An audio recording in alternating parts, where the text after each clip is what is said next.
Hey everybody, Renegade 67 and or 8 here with some more, no you didn't say it, but I said it anyways. Some more Fate Stay Night Blind of the blinding variety. So last time we Shiro has possibly massive depression secretly, maybe just a little smidge, just a smidgen of it. And Saber seems to have called him out on part of that, because he seems to not mind his, like, the idea of his death and how he runs into it. And when she called him out, Shiro didn't even really, fight back. He almost was like, yeah, she's kind of right. So that's awkward. Meanwhile, though, we're fighting. So we're doing another round with Ryder. And okay, I tweeted this in my tweet, but this joke made me laugh so hard. Where is it? If Ryder coming down from the top of the building is ridiculous, no, where is it? She jumped into a fucking licks her lips. Oh, jeez. Long hair covering her whole body and flexible limbs. The figure with there's no the building overhead. No, spider. There it is. And clinging on the side like a spider is the figure of the enemy. And she's Ryder, and she's like a spider. Calling all spider. Spider riders. Sorry, that make me funny. Anyways, do I wait here and stand by, or do I have to follow Saber? Well, Saber told me to stay here. However, I want to go punch Shinji in the schnoz. We don't know where Shinji is. Maybe he's just a coward and isn't even around. Wait here and stand by or follow Saber. Alright, if I follow Saber, the plus side is I'm close to Saber, and she can help protect me. But it means Ryder can go after me, and Saber will be slowed down by me being there. However, Ryder's like faster than Saber, right? And last time I lived because like Ryder came at me out of nowhere and almost got me, but I was saved because Saber was there. So like, what if Ryder does the runaround and catches up to me if I stand by? So we stay here, might get sniped by Shinji. I don't mind that so much. Like, if we stay here, sure, we could get sniped by Shinji. I think Shinji's a pussy. I'll punch his face out. I'm more scared that Ryder's going to give Saber the runaround, and because she does have faster speed stat. The most Canadian thing about this Let's Play is all the Spider Rider references. Is that a Canadian thing? Hold on. What? Spider Rider. Calling all Spider Rider. Yeah, the anime. Oh, gosh. 5.8 out of 10. IMDb. Screw you. That was a great show when I was a kid and watched it, so I don't know, nostalgia. Series of science fiction novels. What? I watched the anime. First published, it's based on novels? I had no idea. Published by Newmarket Press, written by blah. The series was dubbed an anime series. Distributed by Funimation. What's so weird about that? Did it not distribute to the US? Anyways, whatever. You don't speak Canadian, how dare you? Anyways, being a coward is bad. No, there's nothing wrong with being a coward. You just gotta be a smart coward. Smart cowards are the best cowards. Anyways, we're gonna follow Saber because they're both what Shiro would do. I'm gonna follow Saber, I think, because I don't want Ryder to give me the turnaround. They both have their pros and cons. If I stay here, Ryder could give the runaround, or maybe Shinji is competent and snipes me. But if I follow her, I could be a liability. But that was Shiro's whole thing, is that he wants to, fight on the lines with her. So acting in character with a choice that I agree with, because otherwise all that bitching and moaning I feel like was wasted time. I'm gonna follow Saber. Uh-oh. Are we gonna see a Taiga Dojo? I can't just watch. Perhaps because it's a battle with no foothold, Saber is unable to overwhelm Ryder like before. The two's conflict moves slowly up towards the rooftop. Rooftop! Does that give you an idea? Because you were an archer, right? You were the good archer in your club, so like you haven't really been practicing your archery. By the way, archer, when are you gonna teach us archery? But if Ryder came from the rooftop, chances are Shinji's there. Aha! I mean, if you're just going to go after Shinji, then what was the point of saying I'll follow Saber? I mean, there are two conditions to fighting Ryder. Beating Ryder before she has a chance to use a Neural Phantasm, or kick Shinji in his fucking pussy ass. GTA references? What, Grand Theft Auto? Is there? I don't know if I've played Grand Theft Auto enough to know if I was making a Grand Theft Auto reference, or the game is making a Grand Theft Auto reference. I've never played Grand Theft Auto, honestly. I've heard good things. I know GTA 5 is what, the best-selling game of all time. Is that still true? I don't know, but haven't played it myself. Since Saber is fighting Ryder, there's only one thing I can do. An easy way to kill... Interlude! Whoa! Holy shit! An easy way to kill... Ah! Okay, we're Saber now! The two shadows running up! An easy way to kill Shinji if he's on a rooftop is kicking him off. I mean... That's a little morbid, but yeah. Break Shinji like a Kit Kat bar. I love Kit Kat bars. That sounds nice. The two shadows running up! Okay, we're Saber again. Oh boy. Did that say Interlude 10-1? Oh, because this is version 1. The ground is already far away, and the clashes occur at higher and higher altitudes. The two need no footholds as they fly higher by kicking off the walls of the building. Let's go, building scaling battle. Kingdom Hearts 2 flashbacks. Legitimately, that's the first thing I think of when I see a scene like this. The best part of Kingdom Hearts 2. The good part, triggered. I've got to get around to playing KH3, but like, I loved the beginning of Kingdom Hearts 2, and I really liked the Roxas bit. I just didn't really like the rest, but... Oh, it's day 10, and that's why it's 10-1. But because it says 10-1 and not just 10, I'm assuming there's a version 2. Anyways, the two need no footholds as they fly higher by kicking off the walls of the building.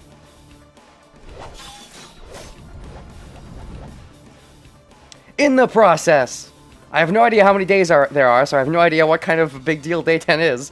Day 10 out of 100. Still a ways to go, Renegade. In the instant it takes them to move to the rooftop, they clash numerous times. If there were anyone watching them from the ground, they would think it looks like pinball. Ooh, pinball sounds fun. I mean, it sounds fun. I don't know. Have I ever played pinball? Did I ever play the video game called Pinball? But then again, they cannot be perceived with the naked eye. I've played Pong. And I've played, I played Sonic Pinball. Right, in Sonic Adventure, I played pinball, at least in that game. Probably in other games too, but definitely in Sonic Adventure, I played some pinball. Then again, they cannot be perceived with the naked eye. Only their tracks are barely visible, and they are a circus of death invisible to any normal beings. A circus of death? As in, if anyone gets in the middle of the circus of death, they die? Sounds fitting. So sure, don't get in the middle. Every time I see these, I'm like, oh man, the anime version. But not all these probably have anime versions, because there's so many branching paths, right? I don't know how many branching paths there are, but like, I'm assuming not every fight in the visual novel got portrayed in the anime. So some of these, you can only imagine, or whatever. I don't know. Dash, dash. But the circus is not what Saber wanted.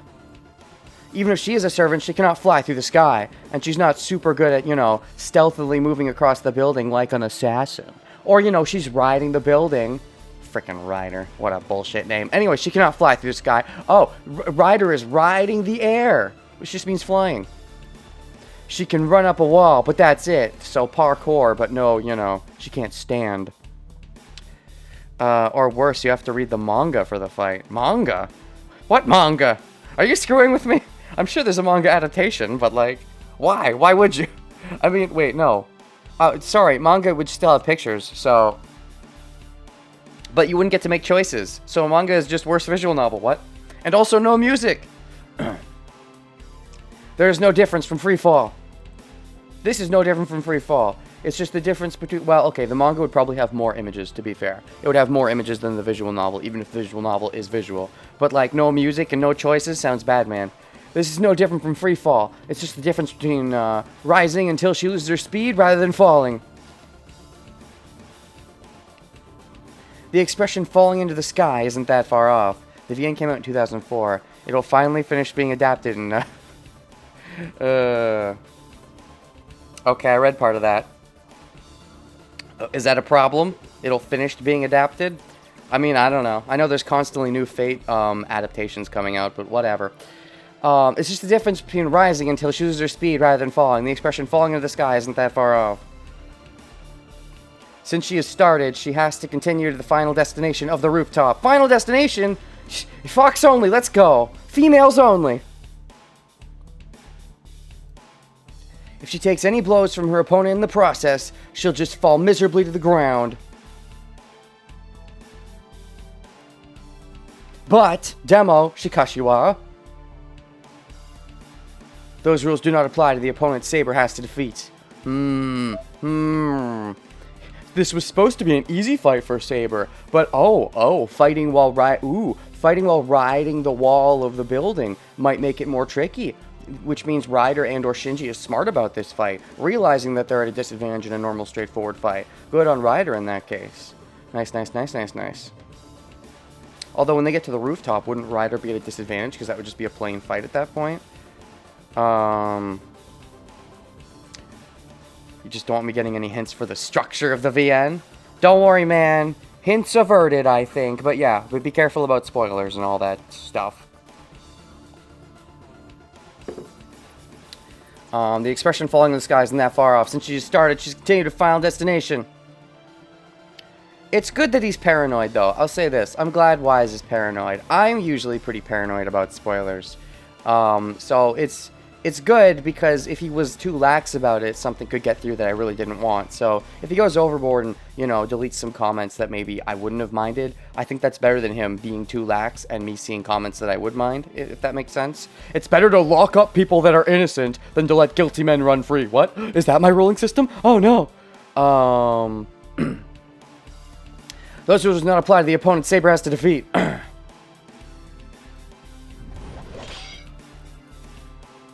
it's different because you're not being locked up for life or whatever. You're just being locked up for like a week. No. What's the analogy? It's better to lock up innocent people if it also means locking up guilty people than it is to let guilty people run free. But the difference is when innocent people get locked up and they're definitely innocent, they're let out like, a few minutes later. It was just for the one remark. They had to be locked. It's a bad analogy. Whatever. A trace of purple attacks Saber, who is just heading for the rooftop. Attacking from both sides and from above. Arcing. Is that... Am I crazy? I thought arcing from Everett... Am I crazy or is that spelled wrong? Arcing. The word arcing, I swear that has an H in it. Like archery? Arcing? Well, archery actually is pronounced arcing.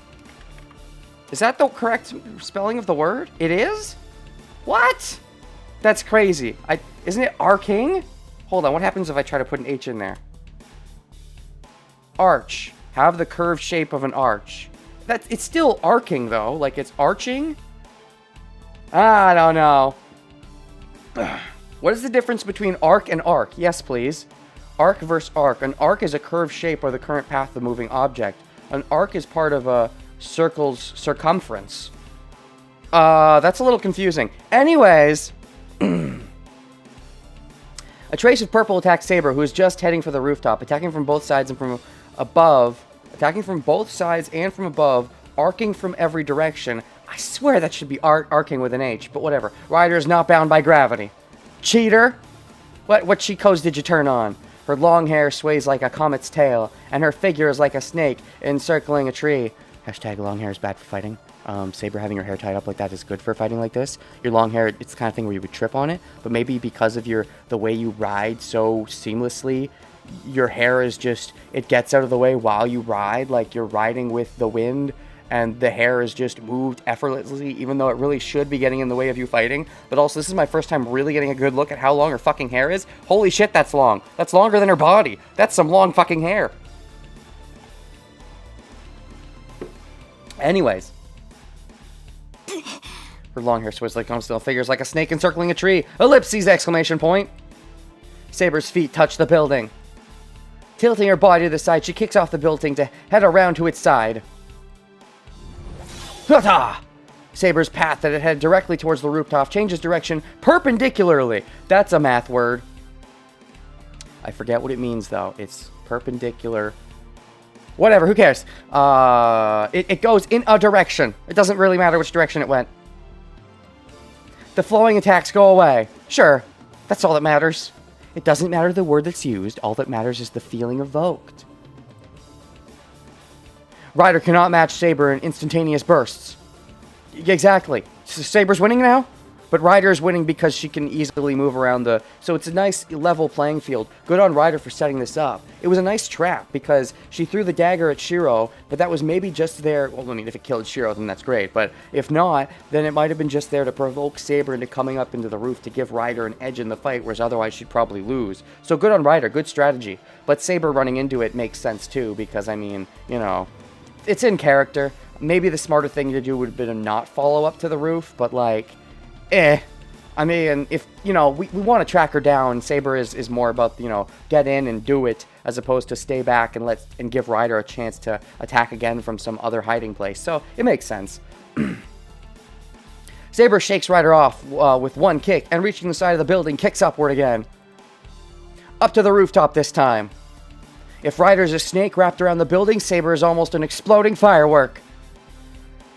Question is, who came up with the strategy, Ryder or Shinji? Well, I'm going to guess Ryder.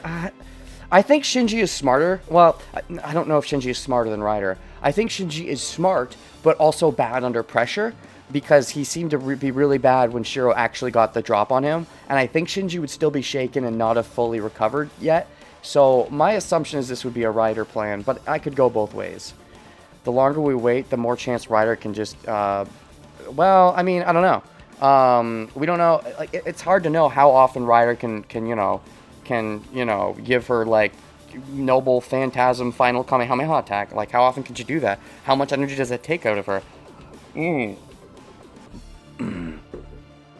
Saber is almost an exploding firework. Maybe Ryder expected even that. Ooh, we can actually see a bit of Ryder's, reflection in the little window of the building. That's nice. The distance between the two does not change. Ryder doesn't let Saber get away. She runs to the side and attacks in the opening as side. Words. Opening as Saber kicks off the building. I can read sometimes, and sometimes I can't. But right now, I just did. So there you go. Words. Attacks in the opening. Saber kicks off the building. That sounds like Saber cutting. She flicks Ryder away with her sword and jumps into the open area. There is a limit to how much she can block Ryder's attacks in the air. Man, Inuhanyu, you really want a Kit Kat. I understand, but personally I'm more of an Oreo person. Why did I say Oreo? I mean, yes, Oreo, but I was thinking Reese's and said Oreo. So that was a mistaken, that was a word snafu. Reese's Pieces. We'll break Shinji into little Reese's Pieces. Hey, it works. The skills that were not even a match before you finally matched on this... Can you do that? Does that grammar good? The skills that were not even a match before are finally matched. Oh, okay. On this battlefield. Okay, that's fair. There are no decisive blows in this battle. No, Ryder herself is avoiding them most of all. She has that high speed stat. It seems like stats tell the truth about everything except for alignment, where it lies like a bitch. When Saber jumps at Ryder with determination, Ryder only defends and shows no intention of countering. Ooh, is Ryder just giving the runaround on purpose? That says one of two things. Even if Shinji knew that Saber was going to run out of power eventually, it probably isn't for a little bit. So that probably isn't what's going on here. It's likely setting like building towards some kind of trap. Like either A, her blood fort is building, so she's buying time to use her Kamehameha attack again, or Ryder's hoping Shinji can take out Shiro in the meantime, or a bit of both. Ryder's just keeping Saber in check as she runs to the rooftop. Are you unwilling to fight, Ryder? Okay, yeah, this comes back to the whole Fate Zero thing of the honorable fight. Even if Saber is willing to go for the master, it still seems like, you know, she feels all like, you know, if she's fighting another servant, she just wants to fight another servant. She doesn't like the runaround. She doesn't care for all the strategy or whatever and big term planning. It's like, are you running for me, coward? Stand and fight! Even if standing and fighting would be dumb of them because they're weaker than you, but, you know. That's the whole problem with, you know, knight mentality of, no, fighting is the right thing. It's easy to say that when you're such a strong knight, Saber, but, you know.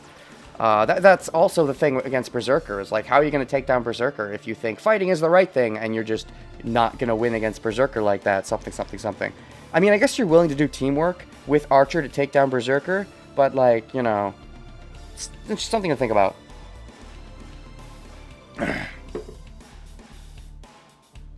Saber yells at her cowardly opponent. Then again, Saber probably all for the idea of, no, I'll just take on Berserker myself. All I need is to use my final smash or something, and then I can beat Berserker.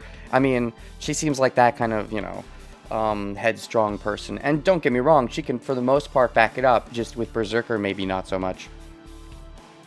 As a knight, this kind of a fight is an insult. Exactly, that's what I just said, but, you know, with much more words. A battle determines the victor by exchanging blows with full force. Sure, in a battle, but this isn't a battle. This is a holy grail. War! It's not just a battle, it's a motherfucking war! To quote No More Heroes. According to that belief, Ryder's behavior is only an insult.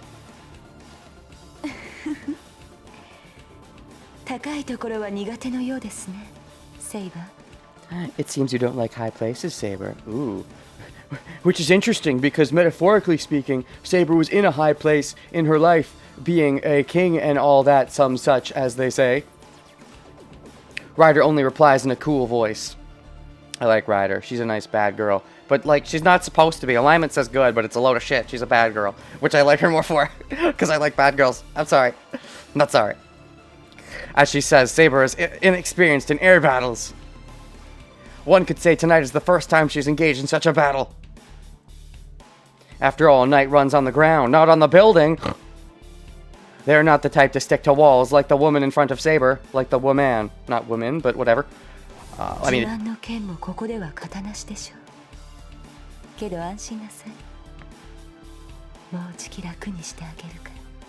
Oh, that voice. Oh, speak more words, Ryder. You don't talk much, which I get with your personality. But please talk more. Oh, it's music to my ears. It's so chocolatey and good. Your famous sword is useless here, right? But do not worry, as I will allow you comfort soon. In death. Ryder moves higher as if to tempt Saber. Arthur was a underdog throughout the whole myth. I mean, sure, but like this is after the myth is over. Even if Arthur was an underdog through their whole myth, the myth is over now, so Arthur's, you know, just tough shit. Also, it's a very different interpretation, so you know. She is deliberately constructing this situation. Saber acknowledges that as well. The final steps of the circus. Oh, that's kind of why they call it a circus. Quite a few people that actually dislike Ryder's voice. Not because of the voice of itself, because of how slow it is? Because of how slow it is? What? Because it doesn't befit her to... I mean, I like the slowness to it, but I don't know. Personally, I like it. I guess you could say thematically it's kind of weird that, you know, she's so fast and speedy, but then talks slowly as if they were in the middle of a battle like this. She would then talk that slowly. But I think it works. It's like she belies her own self. It's like, oh, you think she's a rider, but she very much fights like an assassin and caster, but she still is a rider, and she has long hair, even though that's bad for riders, but also she has a slow voice, even though she's fast. It's like she's all kinds of weird, and I love it. I mean, it's not weird. I mean, it's weird, but it's good weird, but everything's weird. Ryder's ideal position must await at this point. Ryder's trump card. Trump cannot be used readily. Especially after they just got impeached. Sorry. Of course, I know it's only one step, and it's a complicated process, and it's not necessarily over politics. That is why she is luring her enemy somewhere where nothing will interrupt them, as she is determined to settle this match with her strongest blow. I mean, how do you know that? Who's saying this? She's determined to settle this match with her strongest blow? Narrator, are you spoiling to me what Ryder's plan is? I mean, sure, that makes sense. But, like, I thought, you know, it could have been possible that they were planning to kill Shiro while Saber was distracted. And you just revealed to me that wasn't the plan all along, so whatever. If Saber continues on the rooftop, she will be in trouble. If Ryder's noble phantasm is as Saber believes, there's no way to defend against it. You could just dodge it like you did last time. Well, maybe that's why she's trying to tire you out, I suppose. But there's no turning back now. Maybe that's a good point in favor of Shiro staying near Saber, because, if Ryder could just get it out of nowhere and get away from Saber and do it faster than Saber can react, she could do it, and Shiro might not be able to dodge in time. Interlude POV narrator is weird. Omniscient piece of shit. What's the word again? I always get this word wrong. Omniscient? Is it how do you spell it? Omniscient narrator. Omniscient. How do you pronounce omniscient? Omniscient pronunciation. It's omniscient, right? I'm not crazy. Omniscient? That says omniscient based on what I'm reading here, but I guess it's omniscient. Anyways. Oh, wait, hold on. There's multiple pronunciations. Let me go back. Ooh, that's fancy. That's fancy, Google. Omniscient pronunciation. That's the American pronunciation. What other pronunciation? British pronunciation. Omniscient. Oh, that's where the confusion comes from. It's omniscient versus omniscient. Really? I was not aware. Okay. Anyways, she cannot let Ryder or Ryder's master be. There's no turning back now. What's weird is when it's not there from the beginning. Yeah, because Shiro's point of view is normally Shiro's. It's just these interludes that are randomly like, oh, this isn't Shiro, but it's not Saber either. Yeah, that's kind of weird, but... Not because it is the principle of the Holy Grail War to defeat one's enemies. Saber must defeat Ryder right here to protect her master. Because she loves him, but also that is the Holy Grail thing to do, is also to protect your master, but you know. Because it cannot be helped. Or this is like Shiro's point of view, but like Shiro from the future telling the story to his like grandkids when they ask about the Holy Grail War. He's like, and then there was the part where Saber went to fight Ryder. Of course, I wasn't actually there for it, so I'm just giving you my best account of what happened, based on what Saber told me afterwards. You know, but in the timeline where he lives to the end and doesn't end up in the Taiga Dojo. Saber herself is amazed. But she has thought, at least once, that she does not want to push her honest master. Okay, wait, Would Shiro call himself that if Shiro was still the narrator, though? No, maybe he would. Maybe he talked himself up in the future. Maybe he got over his bullshit from the past and started to like himself in the future. But she had thought, at least once, that she does not want to push her honest master. I was an honest master, by the way. What makes FSN Shiro POV unique is that it's so nebulous, unreliable in the first place. And then we get these absolute statements out of nowhere. Yeah. It's wonky. She does not want to push her honest master, as if this is telling us for a fact that yes, this is what Saber is thinking, but... Oh yeah, so Archer's the narrator, nice. This is the other timeline. Archer is from the other time. Archer is a future Shiro, but there's also a future Shiro that isn't Archer. It's complicated. Play Zero Escape, you'll understand. The two gain altitude. Continuing their momentous clashes, the battle is about to reach its final destination. Again, I thought we were already at the final destination. Second final destination, round 2. If Archer was the narrator, he'd be talking shit about Shiro the whole time. I mean, maybe a little bit. Damn it, why does it only go up to the 40th floor? Spoilers, it doesn't. It actually goes to the 39th floor, because it probably doesn't have an actual 4th floor, right? Right? You skip 4th floor a lot of the time in Japan. I think I'm not making things up. Like how we skip 13th floor a lot of the time over here. I believe they skip the 4th floor a lot. That could be completely wrong, and I might be lying. But anyways, I run up the stairs while cursing. Oh, in that case, fuck! Even though I was able to enter the building through the back door, the elevator didn't go to the rooftop. I run through the stairs while cursing. Basically, the only curse word in Japanese, more or less, is kusa. But I'm not sure what the equivalent wording was in Japanese, but it probably was a bit different. The elevator didn't go to the rooftop. Oh, I see. So you gotta run up some stairs. Right up the stairs. I have to run up the remaining 10 floors on my own feet. Seem a little out of shape. You still reeling a bit from the drugs in your body? I run up the stairs full speed. I don't know how long it's been since Saber left me. I don't think it's been 10 minutes yet, but that's still too long. Right. When I heard, you see, here's what I was... Okay, so it seems like Shiro got the idea that maybe Shinji's on the roof, and Shiro wants to track down Shinji. Which is fine, but that wasn't what the choice made you think. Based on what I was thinking, I thought the other choice was the one that might have been going after Shinji, potentially. I don't necessarily mind this going after Shinji, but I'm wondering, like... It seemed like... When it said follow Saber, I thought he meant, like, let me find some way to get a ladder and actually try to run up the building like an idiot. I mean, I didn't know if they were actually going to go in that direction, but, like, what I'm saying is that his mind is more focused on Shinji at the moment, it seems, as opposed to focused on necessarily following Saber. But, anyways. Nobody knows what can end a battle, and when it can end. I don't think it's been 10 minutes yet, but that's still too long. Nobody knows when it'll end. Nobody knows how it'll end. Saber isn't perfect, except the omniscient narrator. I bet they know. I bet they know how it'll end. Also, people watching probably know how it'll end, even though I don't. Saber isn't perfect, although people watching may only know how it ends based on certain choices that I make that maybe I have not made yet. It's possible that she could make a big mistake and be cornered, in big trouble, especially if there's 2-on-1 right now, and Ryder's able to lure Saber up to the roof, and Shinji's there, and they somehow gang up and do something, which is one reason to go up to the roof to make sure, you know, they can't 2-on-1 her, I guess. I mean, I don't know how much help Shinji would be, but whatever. So before that happens, if I can find Shinji and make him use up his command spell, there should be no need for us to fight against Ryder. See, again, he's focused on Shinji. Even though it said follow Saber, his mind went immediately to Shinji after the choice was made, which I don't necessarily mind, but that was not the implication I got based on the choice. Honestly, this seems like the best case scenario to me. Looking for Shinji, I think, is what he should be doing, really. But it was not necessarily one of the choices given, so... But, I mean, I guess it was. It just, the game just didn't tell us that it was the choice. Anyways. Ka-ha-ha.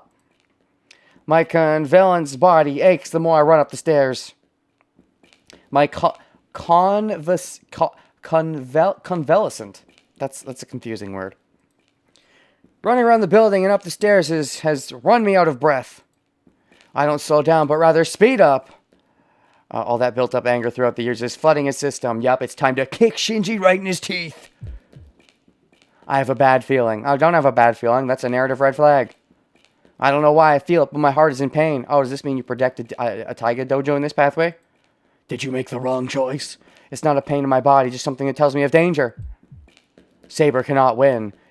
Why? Why? What gives you this weird feeling? Is it just because maybe it's just because you look down on yourself so much? Like, you know, you think you don't deserve the joy of victory, so you think, no, Saber wouldn't win. That would mean I would get to feel good about being a hero. And I can't feel good about being a hero because I don't feel good or something. Some kind of vicious cycle.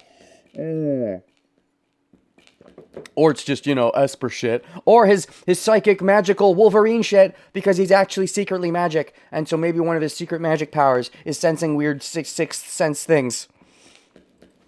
On the rooftop is something that must not be confronted. Trying to shake off the bad feeling, I continue up the stairs full speed. Oh boy! The wind is strong. On the rooftop is where Ryder had her last blood fort, now that I think about it, so... As soon as I open the door, the scenery of the night town surrounds me. Given that it was supposed to take several days for Ryder's last blood fort to really manifest, and it's only been like a day, I doubt they could have really developed anything that big, unless they had multiple blood forts running at once. I don't know if that's possible, if it's her noble phantasm, but... The concrete ground is burned up here and there. In the center, in the middle of the burned up rooftop, is her figure, down on her knees. Which one? Is it Ryder? And because once they get to the rooftop, I think Saber would be winning. Unless that is the opposite, and there was a trap that Saber fell into. Saber! Okay, but who's the one on her knees? Shiro, どうしてここに? Shiro, why are you here? Because I gotta, you know, stay part of the fight as backup, right? I said it'd be backup. I'm backing you up. Saber has nothing to spare, but breathing with her shoulders. The instant I try to run to her, I notice something strange floating up in the sky. Don't try to run to her. Look at your surroundings first. Gosh. Then decide if running to her is the correct choice. No. The overwhelming amount of magical energy forced me to recognize it. Is this the Kamehameha? What? I stare up at the sky. That sounds like wing flaps. Is it her mount? Is she riding something? Like a giant... I mean, my first thought would be dragon, but I want to say, if I remember status correctly, it says in Ryder's thing, A+ can ride even demonic and holy creatures if they are beasts, however, does not include dragons.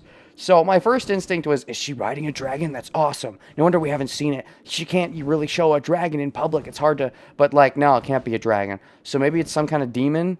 Considering this is mentioning demonic and holy creatures, it's probably, like, some kind of demon thing. Or maybe because she's good, maybe it's like a Pegasus unicorn. No, but the wing flaps sound huge. It's probably some big demon thing. It's not... It really should just be a dragon, but maybe not. Okay, well, let's look. The sound of wings flapping. There's something whiter than the hazy white moon. Is it a unicorn? Is she riding a unicorn?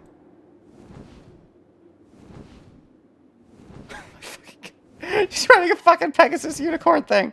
I don't see the horn, so it's just a Pegasus, but... This is why she's good, right? Finally saw her mount.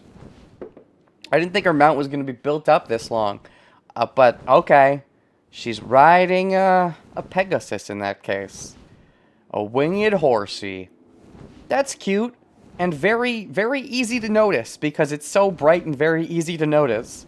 Which is so offbeat with Ryder herself. Who looks so shadowy and someone who keeps to the mists. And like, but then she rides this? I think a dragon might suit her personality somewhat, or a demonic thing. The fact that it's angelic just seems so out of character with what I think I know of her so far. Maybe that says something about something, I don't know, like she befriended this horsey when she was a good person, then she got bad, but she still kept her good horsey. And the good horsey is like her morality pet, literally, and keeps her kind of good. Should have been riding a spider. A legendary divine mystery spoken of only in myths.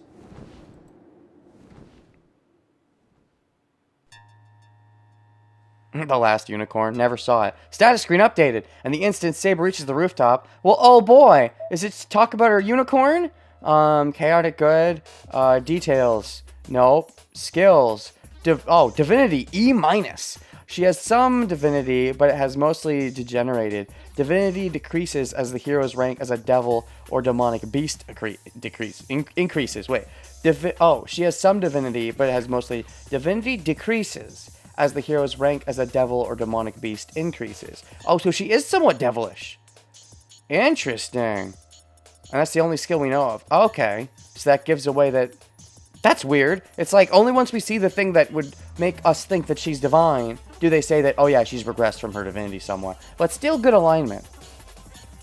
Interesting. E-. Other characters have divinity, right? Like Berserker, for example. He's got divinity, doesn't he? Divinity A. Strength of one's godlike nature. The more godlike blood possessed, the higher this stat becomes. So Ryder's got some godlike blood. As the son of Zeus, the leader of the gods, and having best accepted as one of the gods, And then Lancer also's got some divinity, right? A little bit? Divinity B. Okay. Anyways, and the instant Saber reaches the rooftop, she confronts the true form of her opponent. Okay, so Ryder's probably better when she's on her mount. Maybe more of a match for Saber like this. It just seems so weird. Like she's regressed. Like she's a good person, but the chaoticness maybe has regressed her. But she keeps her mount. Maybe the reason her mount is a unicorn, but the unicorn lost its right to its horn or something because it serves the fucked up master now. Something. Oh gosh. Supporting her falling body with her sword, Saber looks up. A white light approaches instantly. Is this supposed to be the final smash? Well, what does this have to do with the unicorn? Is the unicorn itself the final smash? No. Maybe? No. Well, that would explain why it's so white, but like, maybe the unicorn is part of the final smash. I'm not sure. Deploying the wind warped around her sword, she creates an invisible wall. Wait, who does? Isn't Saber the one who makes invisible stuff? Yes, it is, because sword. Her body is blown away. Wait, is it the final smash? Is Ryder using her final smash again? How many of these do you got? How often can you use this? Is that supposed to be your mount? So you were able to ride it with Shinji out of there because you were riding your unicorn, which can potentially move fast as balls if you build up its power? Something? Then why didn't we see the unicorn at all last time? Did you summon it and then ride it immediately? Or is it like always there but normally invisible? Maybe we can only see it under direct moonlight or some bullshit rule like that. Anyways, her body is blown away. That which should have nullified any possible impact could not even slow the charge of the Pegasus. Aha, Pegasus, that is the correct terminology. So it's not a unicorn without a horn, at least as far as Shiro knows. Ga. Blown away, she rolls on the ground. Water switch. Yeah. There's no time to lie down. The Pegasus turns into the air and continues its glide without a pause. Foo! She cannot block that blow. The only possible measure is to jump and evade it. I mean, yeah, but didn't she try blocking it by making a wall? Or was that to give her some extra time to jump out of the way? But even if she does avoid the attack, the trail is enough to chip at her protection. She will eventually take a direct blow if she continues like this.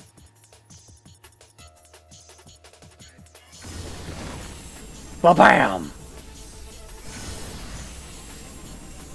The white light comes swooping down. So I think that's the idea. That this is the final smash. Her mount is her final smash, as it were. Trail is enough to chip at her protection.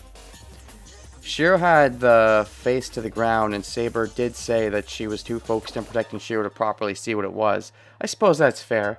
So I guess, yeah, focus on protecting Shiro. Shiro wasn't looking. Maybe she did summon her Pegasus with her blood. Maybe she used the blood to summon the Pegasus. Possibly, something like that. The white light comes swooping down. The Pegasus glides down from high above, mows Saber down without touching the rooftop, and returns to the sky. Pursuit is impossible. It's way too fast. There is no wall to run up. Even if there were one, no one would be able to catch that Pegasus. Maybe the downside of this Pegasus is that it's like hard to control because it's so fast. Like, it can't move properly. And so like in enclosed spaces like the school we were in, she was able to use it as like a retreat because she powered it up, I guess, with the blood for it. But like normally you wouldn't want the Pegasus to be flying around the school, as it would just hurt itself a bunch maybe. So it's good in a situation like this where she's got a bunch of open air above all these buildings, which is probably why Ryder would have lured up Saber onto the roof in the first place. Something. There's no wall to run up, even if there were one, no one would be able to catch that Pegasus.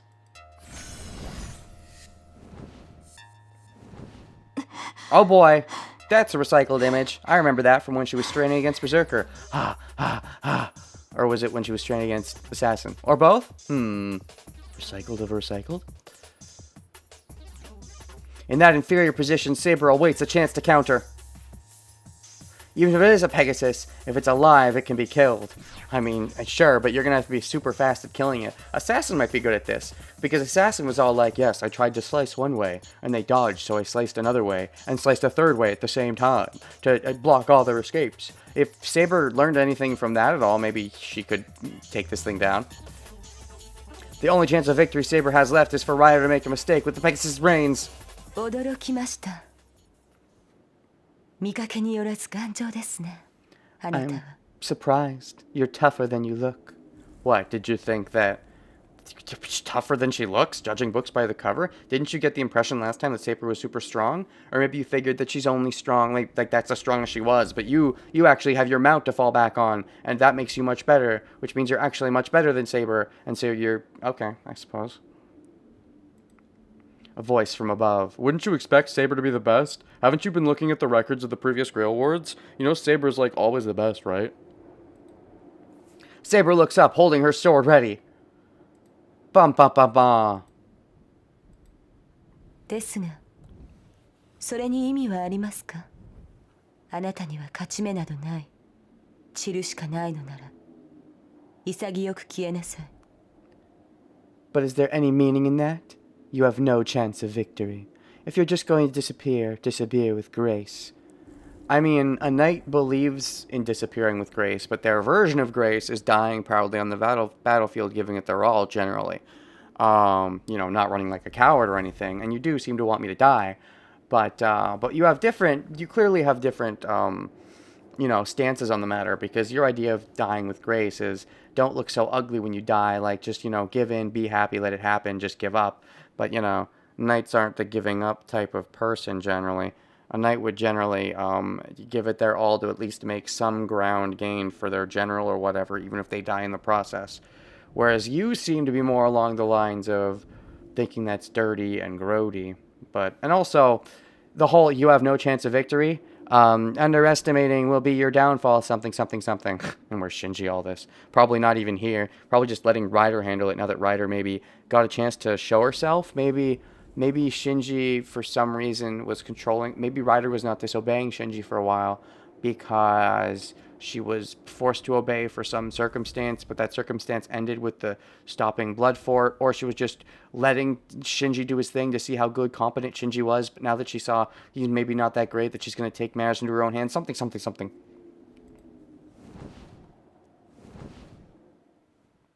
Ryder sounds calm. She seems calm, but is it all a front? A little joy can be heard in that voice. I mean, yeah, she seems to have been enjoying the fighting basically all along. She very much enjoys this stuff. Sounds a little chaotic, but also doesn't sound very good. 幻想種だとは睨んでいましたが、まさかそんなものを持ち出してくるとは思いませんでした。ライダー。I expected a fantastic race, but I did not think you'd bring out something like that, Ryder. A fantastic race. As it sounds, they are beings that exist only in fantasy. So, you know, not real horsies or anything. Fake, you know, flying horsies. Demi-humans like sprites and giants. Ooh, can we get a rider that rides a giant? Can we get a rider that rides a sprite? Demonic beasts like demons and dragons. But this rider cannot ride a dragon. I think you have to be an S rank rider to ride a dragon or some shit. I don't know. Does S rank exist? I assume it has to, because I assume some level of something should be able to ride dragons. As their very existence is a divine mystery, it is said that they themselves surpass magic. Whoa. It is the law that a divine mystery will be eliminated by a greater divine mystery. Okay. But I mean, you know, doesn't have to be. Even if Saber isn't as good. Which she seems to be shit in this war. I mean, this rider is super tough shit. And the assassin is tough shit. Berserker's tough shit. We don't really know much about Archer, but he's weird, mysterious shit. I guess, and Lancer's kind of lame, but he's got that kick-ass final smash, which has fucked up Saber, and she's been suffering the consequences ever since. So, I mean, you know. It's almost like Saber isn't the best servant. It's just bias. It's all bias. Anyways. Greater divine mystery. It's just confirmation bias or whatever they call it. Like, oh, she made it to the finals, or Saber has made it to the finals 4 times. I mean, maybe if Saber had won 4 times, I'd be saying something. But making it to the finals is an admission that they have not won all 4 times. Also, 4 is a very small sample size. As magic stored, its power is not in knowledge. Yes. The fantastical race store their power in the long lifespan. Best class. Best class? Let me ride that fucking Pegasus, man. You freaking, you know, come. Amber Mammoth. Topaz Tiger. Ruby Carbuncle. Lazuli Lap. Freaking. I'm forgetting it. Which one's the Pegasus? Sapphire Pegasus. That's the one. Even if one masters magic as a human, that is only about the last 500 years. Even if one masters magic as a human, that is only about the last 500 years. Magic stored its power in knowledge. Fantastic races store their power in their long lifespan. Oh, okay, cool. So even if you master magic and manage to make yourself live longer with magic, you'll never exceed like 500 years old, apparently. But these things can exceed that long. But they must be living in hiding then, because, like, we don't know about their existence. Or, you know, either they're living in hiding, or they, you know, live on as ghosts at this point, something. For those who have lived since ancient times, a 500-year-old divine mystery is not even worthy competition. What you're saying is, Caster is weak shit. Weak sauce. It was long ago when both humans and the fantastic races lived in the same world. The longer live the fantastic races, the farther it strays from this world. Okay. In the present day, the only fantastic race in this world are mere few hundred years old. Okay, what are examples of fantastic races that are in this world? Dolphins. Oh my god, of course! That is why she thought the fantastic race that Ryder rode would be only about several hundred years old. Okay. How do you all know all this? Is this your inner monologue, Shiro? How the fuck would you know all this? You don't know jack shit. 寝台のものを持ち出すとは随分と業が深いようですね、ライダー。Unless Kiritsugu was a big fan of fantastic races in general and, you know, taught some of that to Shiro, I suppose. Bringing out something from the times of the gods, your deeds must have been profound. ええ、私はあなたたちとは違う。むしろあなたたちの敵だったものに過ぎない。Yes, I am different from you. No, 私が操るのは I am あな rather たたち like... が駆逐してきたかわいそうな子たちだけよ。That was way longer than just like 2 sentences. Okay, translation. Yes, I am different from you. No, I'm rather like your enemy. That is why I only ride the poor children that you people have exterminated. Ooh, that sounds chaotic. Different from you. So maybe this is, maybe for your lore, Pegasus is a fallen unicorn. Shiro read Fantastic Beasts and Where to Find Them. I actually really enjoyed Fantastic Beasts and Where to Find Them. I have not seen the sequel yet, though. I'm meaning to get around to it at some point, but... Rather like your enemy. What do you guys mean? Wait, you're saying it's Saber's inner monologue? That doesn't make any sense. This is all from Shiro's point of view. Also, it says here, where does it say? That is why she thought the fantastic race that Ryder rode would be the... Oh, and this is saying she, as in Saber thought that, which means Shiro is saying that Saber thought that, so... So I'm pretty sure you are incorrect about whose inner monologue this is. Ryder may just hate humanity, so them dying in the Blood Fort isn't evil to her. Well, then they need to change their definition of evil. Like, chaotic good, I don't know what she thinks her good is, but most, not all, but usually a well-written villain is someone who thinks they're the hero of their own story, so, like, by that logic, everybody's fucking a good guy, so... If you think you're a bad guy, that makes you evil alignment? No, that's not how it works. I mean,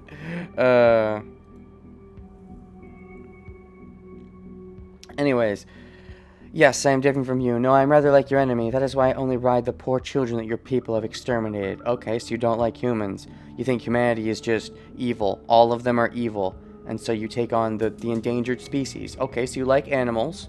You take on the endangered animals, like this one. That's good of you. That is good of you, but just killing all humanity and saying all humanity is bad is a bad.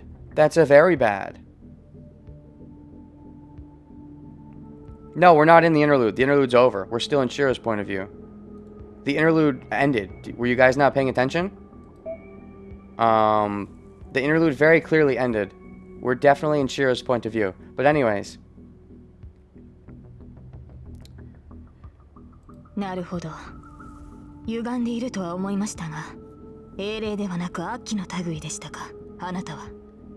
I see. I thought you were crooked, but now I know you were an evil spirit and not a heroic spirit.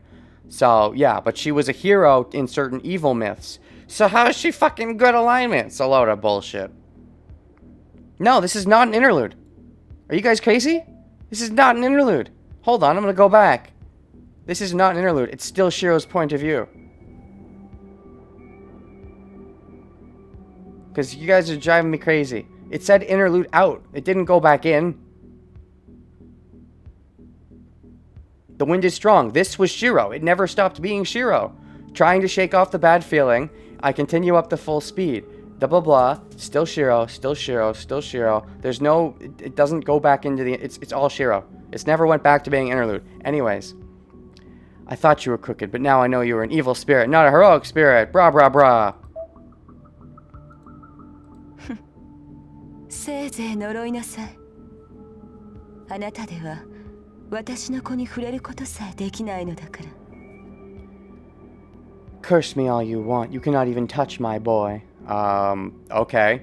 Your shitty, shitty boy, who's a shitty version of a human, but you don't think that he's that bad as a human? What, because he also hates other humans? And so you're like, he also hates other humans, and so you're like, oh, you must be good if you hate other humans, because humans suck. Curse me all you want. You cannot even touch... No, we're back in time. It was a transition. The text doesn't... I think you're just wrong. No offense. Either the game is mishandling its interludes, or you're just wrong, because the game made it clear with the assassin interlude when it was starting the interlude and stopping it. Starting it and stopping it, so. I mean, it doesn't really matter if she's talking about her horse or Shinji. It doesn't really matter. But both are true, I suppose. You cannot even touch my boy. I don't think there has to be one right answer to the question of who she's talking about here. But I mean, you know. Then again, I already did touch your boy, Shiro. Ooh, I mean, Gady. I mean, Shinji. I mean, I choked him. What? The Pegasus rests its wings in the air. A giant arrow that will strike if it sees an opening.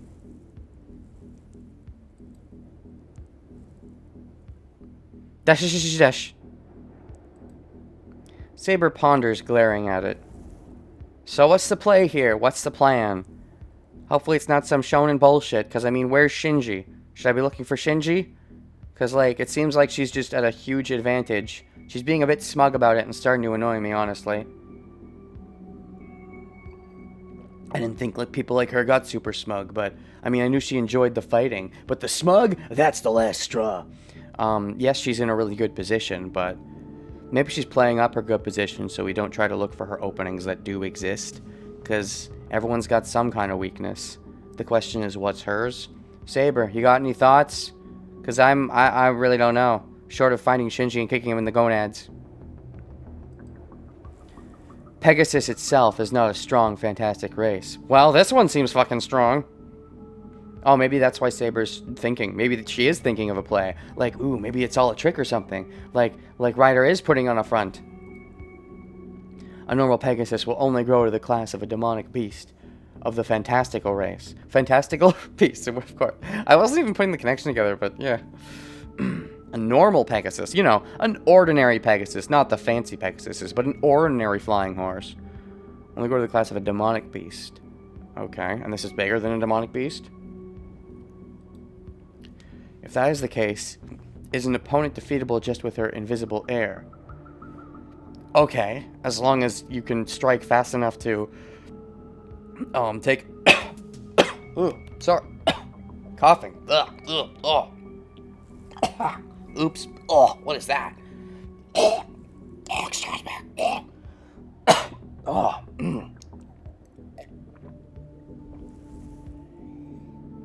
Oh, that was weird. If that is the case, is an opponent defeatable just with her invisible air? Indeed, but yeah, that's the question. How are we gonna strike him down if it's this fast? So fast that even touching you, you'll die. It seems Lancer got my heart. No, I think I'm good. It was just a scratch. It was just a fake out. Light started writing my name in the death note, but then he's like, dang it, I wrote Renegade correctly instead of incorrectly. I have to rewrite it. And so, you know. He wrote Renegade 68, but spelled with an E and not spelling it incorrectly with an I like I do. So, he fucked it up.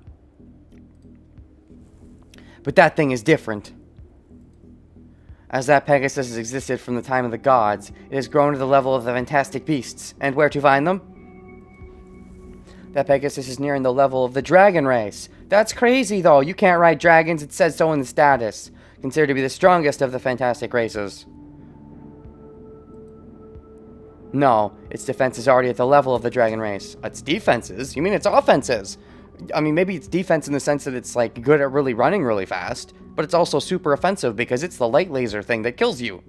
He wrote 67 instead of 68. I'm both, though. I'm both at the same time. I'm 67 and or 8. Haven't you been paying attention to my intro? Because that Pegasus is divine protection, exceeding even Saber, who has the strongest magic resistance. Divine protection exceed. I mean, even if it has divine protection exceeding Saber, that doesn't necessarily mean. I mean, because aren't beasts judged a little different? Because Saber has like magic armor, and that's what gives her protection, right? So like, I don't fucking know. Or no, she gets it because of her class? I don't fucking know. Its charge, emitting vast amounts of magical energy. Its charge. Its charge as in it is a charge? Like as in it's her charge? Emitting vast amounts of magical energy is like a giant castle wall approaching. No, it's not giant. I mean, even if it's big for a Pegasus, it's making this big wave of fast light. I would think it's more offensive and fast than I would defensive. If you're going to count as defensive as well, then that's bad. There's no possible way to dodge or defend against such a thing. Okay. So what do? We hit it before it hits us. We slash it while it's coming at us and slash her. But that would be very, very hard, precise timing. If it would even work. That is not the surprising fact. Oh gosh, there's more. The Pegasus is just something that Ryder has summoned. It does not have a true name. Okay. A true name. Okay. Ugh. So is Ryder going to summon multiple mounts, I wonder, and not just one? No, this is her Noble Phantasm, though. Still, though, the way it's talking, it's like, you know, just something she summoned, as if... I don't know, maybe the Noble Phantasm gives access to multiple summons. It's possible, given that it's an A+ Noble Phantasm. It does not have a true name. Because it was discarded or whatever, right? It's a reject. So it was never given a name, maybe? You need to see the name Raider. For Ryder, that Pegasus is just like the dagger she uses, just a weapon. Well, in that case, you know, she says, "Oh, I use the things you society rejected." That means that's as if you like these dejected animals and you're caring for them because you know our race is evil, but you don't even like it enough to give it a name. You just treat it as a weapon. Then you're just a fucking hypocritical bitch. Ryder, what the fuck? Chaotic good my ass. In other words, that Black Cavalry is yet to use her Noble Phantasm. Wait, that Black Cavalry. Oh, Ryder would be the black one. That cavalry? Why are you calling her a cavalry? That Black Cavalry has yet to use her Noble Phantasm. So, the horse isn't part of the Noble Phantasm, it's just her mount. But I thought the Winding Beam of Light was part of the Noble Phantasm. I mean, is it separate? Because if it's separate, then you've been making that kind of confusing until now. But, gosh, it's so funny that aside from Saber, Ryder's been the only one so far to have good alignment. And she's probably easily the evilest servant we've seen so far. Dash, dash. Saber does not think of defeat, even in this situation. I'm sorry, what? Continue? What happened? Did something pause? I checked drop frames, nothing happened. I think we're good. Is Saber saying this isn't her final smash because it's a final smash is only usable with a name? I don't think this is Saber. No, first of all, this isn't Saber. Even when it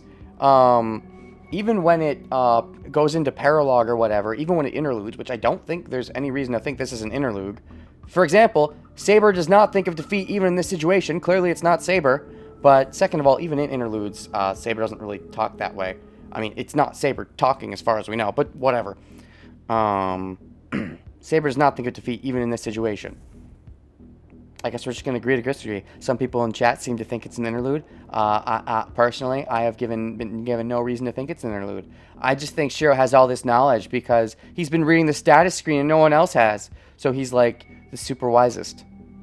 But only in these inner monologue sections. And only right now out of nowhere. Okay, maybe it is an interlude. But maybe it's just him being smart all of a sudden. Like how he had that crazy evil feeling. So, you know. Saber does not think of defeat even in this situation. Rather, she thinks that she has a chance. Rather, she thinks that her chance will come when Ryder decides to use her Noble Phantasm. That's confusing. They really need two different names. Because there's the Weapon Noble Phantasm and the Attack Noble Phantasm. And they both called Noble Phantasm, and it's confusing. No matter what Ryder's Noble Phantasm may be, there's no problem if it is only strong enough to destroy the building. I mean, I think that's a problem. Sounds like a problem to me. Saber only needs to go into defense, endure the attack, then slash away at the defenseless Ryder. I mean, maybe. So this isn't the one-shot attack. Well, then never mind. So my fear wasn't even that fearful. If it's just fast and not even a one-shot attack, then I don't even know why Ryder's being so pompous. That's right. As long as her master does not appear here. What, you mean Ryder's master? As long as Shinji doesn't appear here? Or what? Oh, wait, so that was supposed to be an interlude? Okay, that's confusing. Or wait, do they mean Saber's master? That's confusing. I think that was handled a little poorly, gonna be honest. But, I don't feel like they made it clear that it went back into interlude mode, first of all. And second of all, I don't know. Just, okay, so apparently, I guess we were in interlude mode, and they're saying if Saber's master appears here, that'll complicate situations. But okay. The interlude thing must have been under the status screen update. I don't think so. I just don't think it never popped back up, but... You know your interlude when there is a black bar at the top and bottom. But what about when there's black throughout the whole screen? That tells you nothing. Because if there's black throughout the whole screen, sometimes there's just black throughout the whole screen anyways. So I feel like there should be a better way of signifying beyond just black bar at the top and bottom. Because that's something that, even if I do know that going forward, I only know that because chat is telling me, not because I actually know it. Also, I've seen the game go into cinematic-ish mode before sometimes, where the black bar goes top and bottom. And if that's been an interlude in the past, sometimes it happened when there was even no interlude ongoing, so... I don't know. What? Maybe I'm wrong about that. Maybe I'm just misremembering. Feels like they... I don't know. Just now, it feels like there could be a better way of handling that, and the game isn't handling it the best. But whatever. I look up at the sky. The sound of wings flapping. Okay. Okay, so that was an interlude. Okay. Okay. Don't think those handles the best. Whatever. There's something whiter than the hazy white mood. That really gets me out of the mood of the fight, though, when I think I know what's going on, and then... I mean, it's fine to think you know what's going on and then be wrong if it's meant to be that way. But clearly I don't think you were meant to not know. But I didn't know, which I think is bad.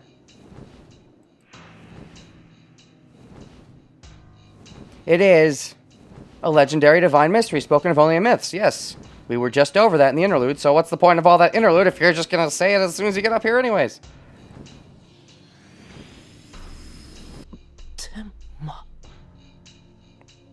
Pegasus. Tenma. Okay, I guess that's what it's called in Japanese. The identity of Ryder's noble phantasm. Except it's not. The interlude just now was saying that that is not her noble phantasm, so I feel like you're doing this a bit out of order. I understand that this is Shiro's point of view, so maybe he just doesn't know any better, but like... Is that what caused the scorching of the rooftop and drove Saber to her knees? No, because it's not... I don't know. I feel like the interlude just went over the fact that it didn't do that, but... Scorching of the rooftop? Wait, since when was the rooftop scorched? When did I miss that dialogue? I feel like the scene isn't being handled the best. Ryder is riding on a flying horse as befits her class name. Ellipses, exclamation mark, question mark. I take my mind off Ryder. Is Shinji anywhere to be found? Probably not. I heard a sound. Would he really be here? Would Shinji really be here? That seems like not a smart thing. If Ryder was luring... Unless it was part of Shinji's trap. But in that case, I guess it was a good thing we came up here? Because it seemed like the implication from the interlude was that Shiro coming up here was a bad idea. But I think it's a good idea if it stops Shinji and Ryder from their plan. But... Shinji, you're here, right? Come out! I cannot tell how strong Ryder is on that Pegasus. I can only tell that the white beast is constructed from enough magical energy to have come from a few hundred magi. It's only natural for the rooftop to be scorched. That thing destroys its surroundings just by running. Okay. Is that just a normal thing in your Pegasus mythology? Where I come from, a Pegasus running does not normally cause scorch marks, but okay. If that thing charges from the sky, there's no way even Saber can block it. I feel like we are getting deja vu, because this kind of stuff was said just in the interlude just now, but okay.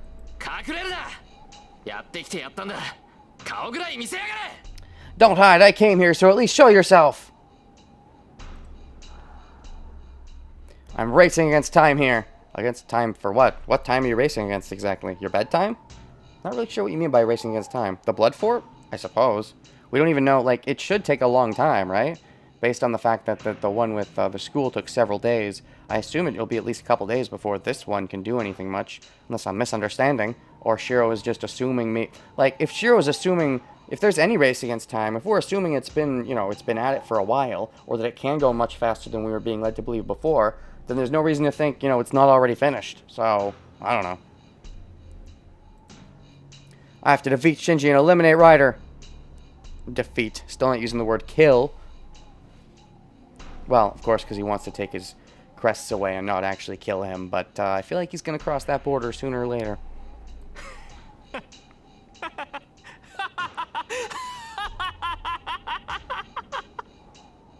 What's the joke? Can I get in on it? Also, maybe you won't be laughing so much when I punch you in the face.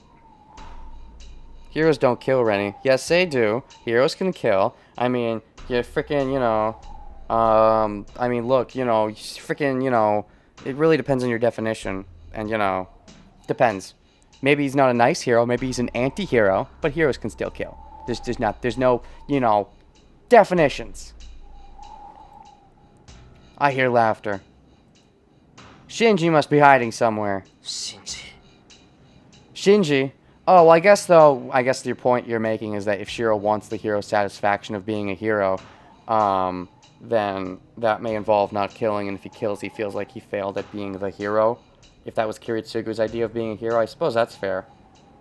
If he's not necessarily after, you know, actually being a hero, and more after the feeling, and thinks that feeling goes along with not killing people, that's fair. If Shiro himself is stereotyping the hero role. Shinji! You get it,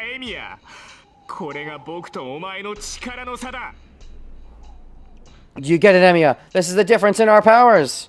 Get what? Like when I punched you out and got you to stop the blood for it last time? Only its voice echoes. Seems like you're hiding like a pussy.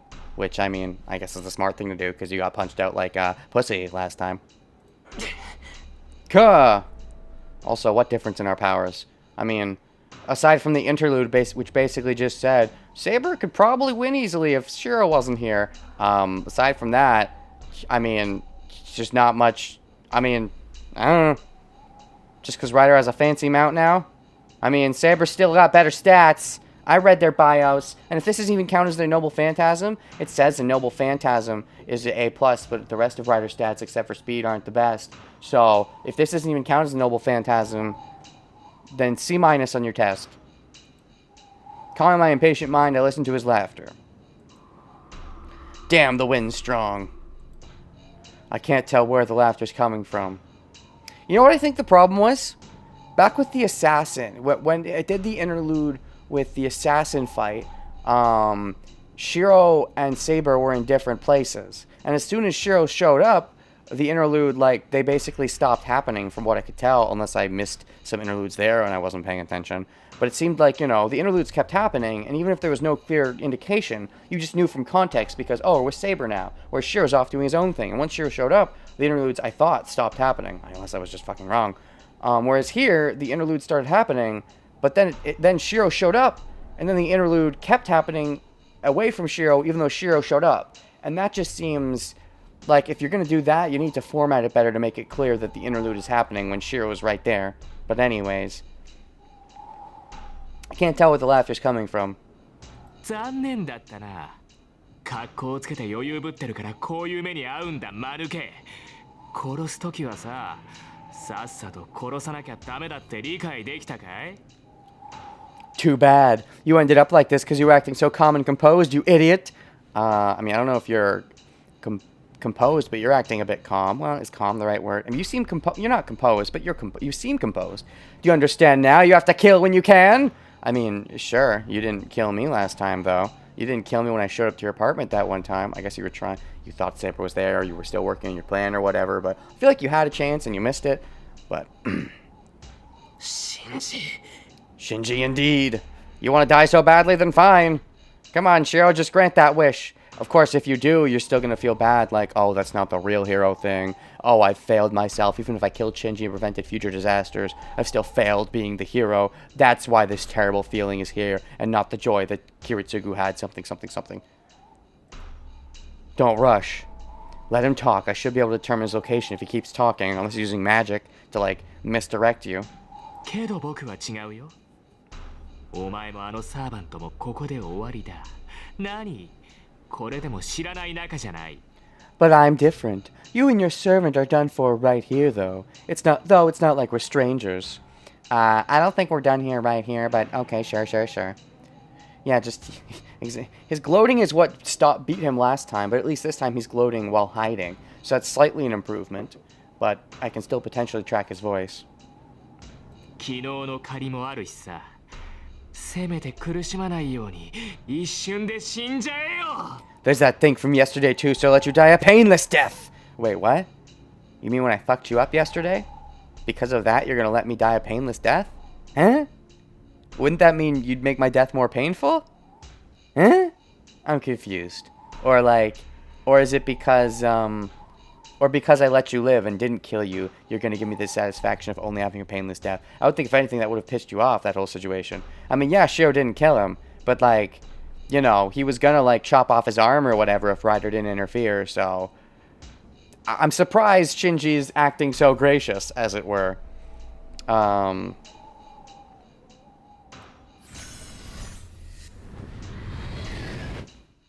Okay. Dash, dash. This is bad. The head of the Pegasus standing by in the skies lowers towards Saber. The swirl of magical energy rotates as if without limit. If that thing is going to be coming at high speed, this rooftop will be blown away, leaving no remains. Oh no! Rotates without limit. You're going to be coming high. Wow! なーに安心しろエミヤ。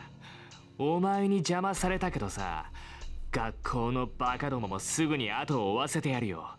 お前が寂しいってんなら、クソ鬱陶しいさくらも付き合わせてやろうじゃないか。That sounds mean. Don't worry, Emiya. You got in the way, but I'll have the idiots at school follow you in no time. What, as if you're saying you're going to kill all of them with another blood fort? Like that wasn't just some kind of bluff, you legitimately were just going to kill everyone? And even now that I'm out of the way, you're still going to, what, set up another one? You said you couldn't, unless that was a lie. I guess he's lied a lot. If you say you're just going to go out of the way to kill everyone in there, even if they don't give you strength, or maybe the blood fort is just a fast way to get strength, but she gets strength anyways just from killing people randomly? You're just going to kill random people in public because you're that crazy? I guess you are that unhinged. If you say you're lonely, I'll let that annoying Sakura follow you as well. Alright, now are you saying that just to piss me off because you know I like Sakura? Or are you saying that because you actually mean it? Like, if you actually mean it, I guess you've, just berated and abused Sakura all this time, taking your anger out on her. But, like, now that you're at this stage, if you cross the threshold of actually starting to kill people in the Grail War, you almost feel like you have no reason to leave Sakura around. You'll just get rid of her as if you were using her as like a punching bag. But now that you're actually starting to kill people, you feel like you're feeling better about yourself in this weird way, and you don't need her anymore, and she's just a nuisance and doesn't bring any joy or something like that, some sick fucked up mentality like that. So not fucked up in the way I thought, where you sickly weirdly liked her in a weird way. That could have at least been somewhat endearing in a weird way. This is just, no, you're a fucking fuckface, and now you're gonna kill her because you are already finding other ways to outlet your rage and stuff and that make you enjoy things more. So you're just a total fuckface. Shinji, お前。 For your personality's sake, it'd be nice to think that maybe you're just talking this way to make Shiro feel like shit before you kill him. But, if I'm to take what you say as face value, you're just a fuckface. I mean, yeah, exactly wise. Use Sakura as a punching bag to reduce my urge to kill, but now I don't need to. Haha. Go, Ryder! まずはその女だ。跡形も残すなよ。 That girl first. Don't leave even a trace of her behind. What? Why would you do that? If Shiro's here, isn't the smart plan to have him go for Shiro? Because Shiro's like the bait to get Saber to get Shiro out of the way, which would be an opening to make Saber take a hit. And also, if you take Shiro out, then Saber isn't even an issue anymore. Why would you go for the girl first? That's just so backwards. If you go for the boy first, you won't even need to go for the girl. Whatever. I guess this is maybe you wanting to savor your defeat of Shiro, I suppose. And that'll only happen once Saber's dead. Like, even once you get rid of Saber and Shiro's out of the Grail War, you're still going to kill Shiro because you're a fuckface, is what you're saying. A white shooting star falls from above. I think we found Master Number 1 on our shit list to make sure that does not win because they're a fuckface. In that instant, a storm appears before me. Is it Archer? Is it Archer or Rin? Like, did they say they were doing something else, but they came in at the last minute? Or maybe she lied to me on purpose to make it so that Shinji didn't know the truth. As if Shinji was maybe spying in our conversations and she somehow knew that. That would make me feel a little bit better about, Rin's actions of late. Now we know to kill him in all timelines, yes. Huh? What? For the first time, she forgot about her enemy during a battle. No! Now of all time, she can't forget about her enemy during a battle. Angry at her master for coming to such... Okay, alright, we're back in interlude mode. Which is... You cannot tell at all except from context because the black bars you can't see because it's all black. But whatever. Angry at her master for coming to such a dangerous place. Angry at herself for not realizing that this was likely. But all those ideas are driven to the back of her mind. Yeah, the text size changes a bit, but like, grumble, grumble. I wish it was more clear. What else could there be? Especially because when interlude in started, it then said interlude out, and it's not saying interlude back in or anything, but what else could there be? In this dangerous situation, his expression is only worried about Saber. Shiro! Indeed. Come to think of it, he's always been like that. Well, I mean, yeah. Even though he knew she was an excellent knight. Uh-huh. He did not treat her as a knight even once. Nope, it was always, you're a pretty lady. Now is not a good time to... Now is not a good time to be having the realizations like this. Wait till the fight is over, please. And by over, I don't mean you're dead. Please. Playtime is over, Saber. Soft laughter. Ryder places her hand on the Pegasus's neck. Oh, don't choke it. And makes it beat its wings even faster.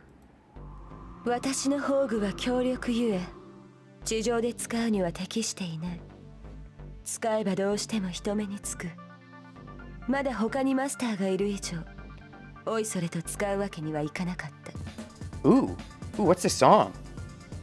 Ooh, we heard this before? This is nice. I like it. Oh, I'm bopping. As my noble phantasm is powerful, it is not fit for use in the ground. It will draw attention no matter what. I could not use it readily as there are still other masters to think of. I mean, there's still other masters, but anyways. Saber, I want to fuck that boy. Oh, what's that white light? And then dies. I mean, I thought it was weird when he wanted to smooch me, but maybe I want to smooch him. But there's no danger of anyone watching here. Oh yeah? Archer has super good eyesight. He could see the whole city from up here. Which means in theory he should be able to see up here from most of the whole city. Unless he's super far away, he should theoretically be able to see this if he's looking in this direction. That's the thing though, with eyesight like that, I assume he has to like, center in. He can't see every minute detail all at once, I would assume. I mean, maybe he can, I don't know. He still has to at least be looking in this direction, at the very least. But like, maybe Rin can come in and save us, but I would like to think something like that would happen, whatever Rin's doing. I hope it's important if she's not saving us, but, we'll see.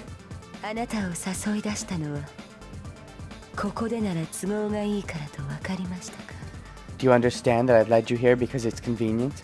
I mean, I sort of understand the idea of your plan, and yeah, we sort of fell into a little bit, but that was sort of our plan anyways.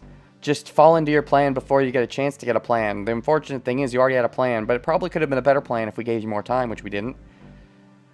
You can't see a rooftop from a street. You can see the unicorn. She's riding the unicorn from above the rooftop. So you could see that from the street. At least Archer could, is what I'm saying. Because Archer's got super good eyesight. Because we saw him seeing down around everything from the rooftop. So... And also, Archer's the kind of person we see just looking up in the stars a lot, right? He's that kind of guy who just, reminisces and all that, I think. Am I just getting this from my butt? Why do I say that? Maybe it's because Shiro's like that, and Archer's Shiro from the future. So I assume Archer's like that, where he just thinks about things and looks up at the sky. Maybe because the sky is so vast, he would look up. Because Archer, is such a good eyesight. He could see so far away and see planets and stars, and it'd probably be super interesting for him. So he's probably looking up a lot, which means there's a good chance he may be looking in this direction. Something missing until now forms in Ryder's hands. It is a mere small rain of shining gold. That's your noble phantasm, Ryder? Oh, so your mount isn't noble phantasm. Okay. I think unlike Shiro, Archer plans and schemes while looking up. Yeah, probably. He's probably looking up to actually think, where Shiro just kind of thinks about... I mean, he thinks, but, he doesn't, like, think. Not like the kind that I think that is thinking. What? I think.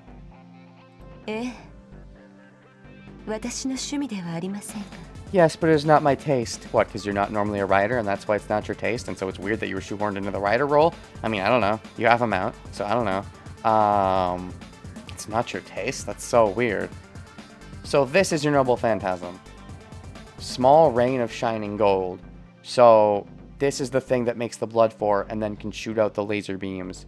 And this is unrelated to the... Okay, that's bad conveyance. I'm gonna say that there. That's bad conveyance. This is unrelated to your unicorn, because it seemed for sure like your unicorn is super bright, it moves super fast, as if it was making the shining light when you summoned the super Kamehameha, as if you'd summoned... That's what it seemed like. And, you know, there's sometimes there's red flags, as if like, oh, we're making you think one thing, but it's gonna be a fake-o. And then there's just kind of like bad conveyance, and I think that's what this was, but whatever. この子は優しすぎて戦いには向いていない。だからこんなものでも使わないとその気になってくれないのよ。This Pegasus is too kind and not fit for battles, so it will not get in the mood unless I use this. Ooh, that sounds grody. That sounds really grody. Check out the noble, oh! What? Check out the noble phantasm of Rider, because it's probably updated. I mean, sure, but I'm not going to look at it right now. The Pegasus lowers its neck. The Pegasus rages, not from its own intentions, but from Rider's. 消えなさい、セイバー。 Disappear, Saber, Kienasai. Ooh. Kienasai? No, Kienasai nai. Kienasai nai? Kienasai janai. たとえあなたが生き延びようと、あなたのマスターは私からは逃げられない。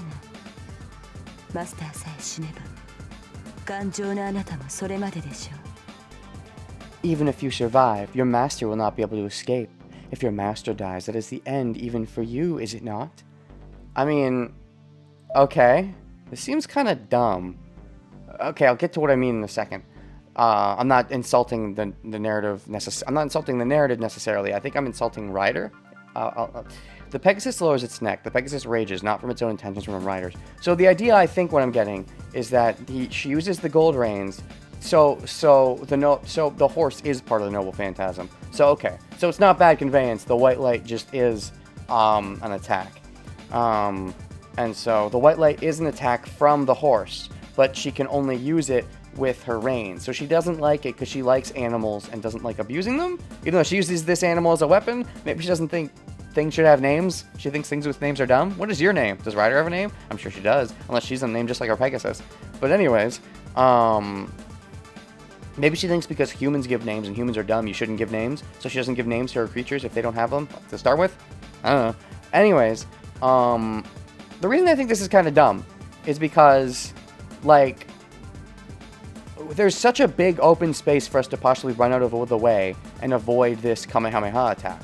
Like, last time, they sort of got the drop on us. We weren't really expecting it. It was a sort of enclosed space in the school, and we still managed to get out of the way. And so it's like, you could have potentially caught us in a trap where we weren't paying attention, and you could have Kamehameha'd us when we weren't looking, and it would have been harder for us to dodge. But you're doing this so openly, fully announcing you're going to do it. It almost seems like, unless this itself is a red herring, which is weird because it's your noble phantasm, you're being dumb, Ryder. I mean, is the reason Shinji is here because he's going to trap us? Like, does he have some trap magic set up to trap us to make us not run out of the way, like we did last time? Because otherwise, don't really know what the plan is here.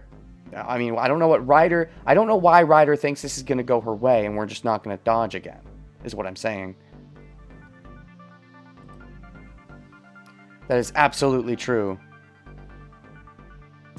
Yeah, Ryder and Shinji are similar in that way, it's true. The servant and master are always similar in some way, and in this case, it's loving to gloat. Which is funny, you'd think Ryder wouldn't like... Ryder seems like someone who's like a woman of few words, but I guess once she gets talking, once she gets in battle, then she really starts going off. You're on the top of the building. Last time we were in a narrow hallway in a school and we got out of the way. There's more room to escape as far as I can tell here. I don't think the building is that narrow. Unless I'm misunderstanding. If Shinji has somewhere to hide, this is a pretty freaking big rooftop, I would assume. But if this is the same building that Rin was on top of last time, I think it's a decently big rooftop. I don't know. To me, it seems like there's more room to escape than there was last time. But anyways, like Shinji, Ryder hides her true self. Yeah, only letting it out in battles. She doesn't show her true self very often because it's very sadistic and maniacal. It's absolutely true. Ryder's noble phantasm will completely blow away this rooftop. The entire thing? I guess that means this is a very narrow rooftop? I don't know. I mean, I guess if she can destroy the whole building, I suppose. But, like, we could probably still... Saber could help get me safely to the ground, maybe? I mean, I don't know. I suppose. But, like, my thoughts are that this doesn't seem like that much of a better situation than what she had last time. Maybe a bit better? I suppose, because of the angling. If she destroys the building, even if they get out of the way, the building will be crumbling and it'll be kind of hard. But, yeah. If she hurries, she'll be able to get Shiro and get away from the rooftop, but Ryder's attack won't destroy just the rooftop. Uh-huh. It'll destroy the ground too? It'll keep going? Will it destroy the center of the Earth? Will the Earth be, like, frickin' wrecked? Will it get cut in two? Her master is not strong enough to survive a collapsing building. In theory, Shinji isn't strong enough either, so Ryder might just be playing to run away with Shinji at this point. I mean, sure, Shiro's not strong enough to... Well, you say Shiro's not strong enough. He kind of is, though. Because, like, Shiro's got freaking Wolverine powers. And I think Ryder realized that last time. Shouldn't she? Shouldn't Ryder have realized from last time that Shiro's very sturdy and hard to kill? Like, you gotta be decisive. I'm sure the laser beam will kill him. I don't know if a falling building will do it. I'm not so sure, to be honest. I'm not so sure. He didn't fall to his death last time. Also, there are no black bars, but this seems like interlude talk, right? Her master is not strong enough to survive a collapsing building. This seems like interlude talk, but there's no black bars at the top of the bottom of the screen. So is this interlude talk? I'm not sure. Also, if she hurries, she will be able to get Shiro. So this seems like it should be interlude talk, right? Get Shiro, because Shiro's not talking. Nobody's talking. It's inner monologue. This is interlude. Then why is there no black bars? What the fuck? If there's no, why is there no black bars then? I don't get it. Ah! You told me it was the black bars. So I guess it doesn't have to be the black bars as long as there's like a picture frame like this. Does it count as interlude? These are important things to know. I've been assuming the whole game scenes like this was just Shiro thinking to himself. It's important to know if there's a distinction. So this picture frame, there's like a picture frame, even though there's no black bars, it's like within a picture frame. Does that count as interlude? This whole time I assumed all of this was Shiro's inner monologue in earlier fights. Or even Rin's inner monologue back when we were playing as Rin. Knowing that it's not is an important distinction I hope I can remember for future, that I wish they'd highlighted right away, instead of left the player to just figure it out themselves. Anyways. So, for Saber to protect her master... Yeah, I get it if things are third person or not from Shiro's point of view, but I wish there was an easier way to distinguish if it's interlude or not, beyond just, oh, is it Shiro's point of view? Sometimes you don't always know. Sometimes you just have to assume, is Shiro thinking this? I don't know. I think the picture frame is also implies interlude, but I'm not sure. So for Saber to protect her master, she has to slay that enemy along with the Pegasus. Dash. She has no time to decide if her choice is the correct one. Oh, I guess I don't get to make choices for Saber, only for Shiro. She looks at her distant master one more time. Distant. Maybe she get a little closer so you can, yank her out of the way if you need be. Then again, yanking her out of the way is only delaying the inevitable. You're going to have to fight her eventually, so if you have any hope of, cutting her down, maybe now it's a good time to try it. He's gritting his teeth, trying to fulfill his role. What's his role exactly? What's Shiro's role right now? Not getting in the way? Wind. Wind scar makes her hesitations go away. She forgets about everything that must happen in the future. Okay. Focused on the now. She is only her master's sword now and exists only to defeat the enemy.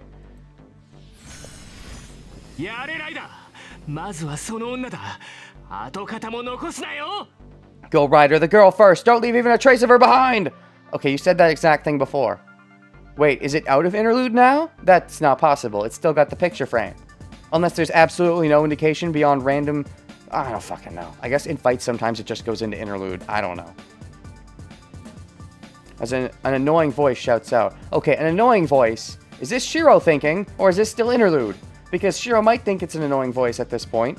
However, I mean, they are best friends after. No, a little late for that. But the narrator just might be like, yeah, Shinji's annoying. So, I don't know.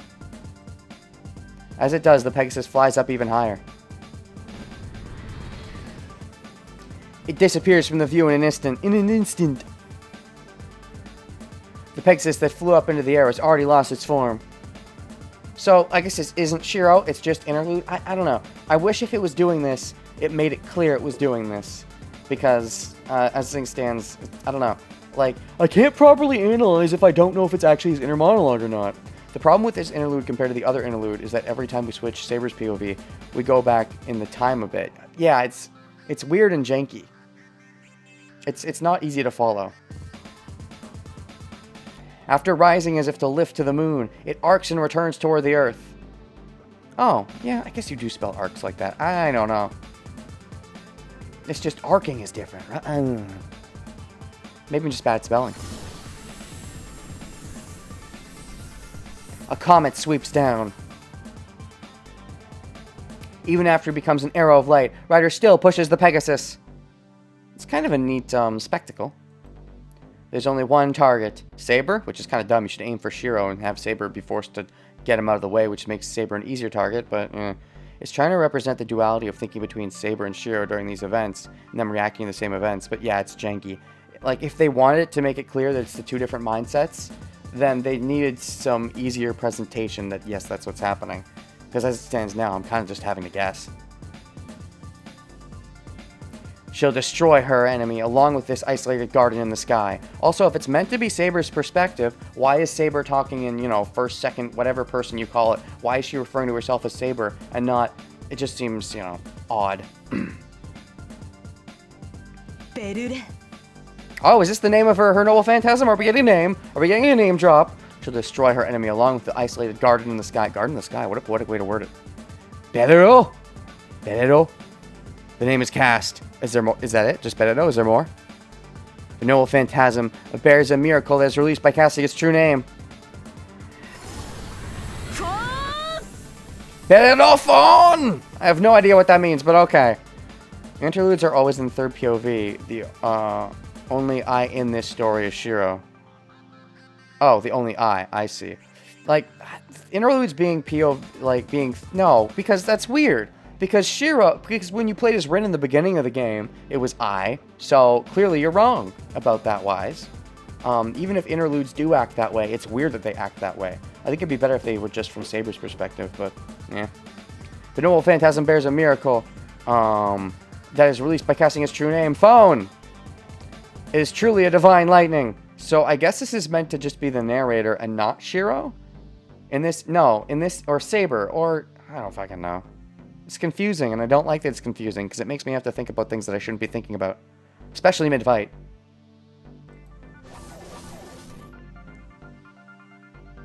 A flashing thunderbolt. Watching it, her eyes show no emotion.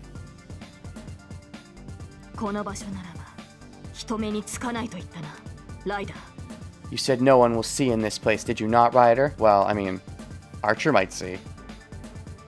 The wind is unraveled. Oh, was Archer here all along and Saber realized that, but then Ryder didn't? That wouldn't make sense. I think it wouldn't make sense. The wind centered on her turns into a raging tempest. Oh, maybe she can see it because Saber's got really good eyesight because she can see invisible things like her invisible sword, etc., etc., etc. Ah!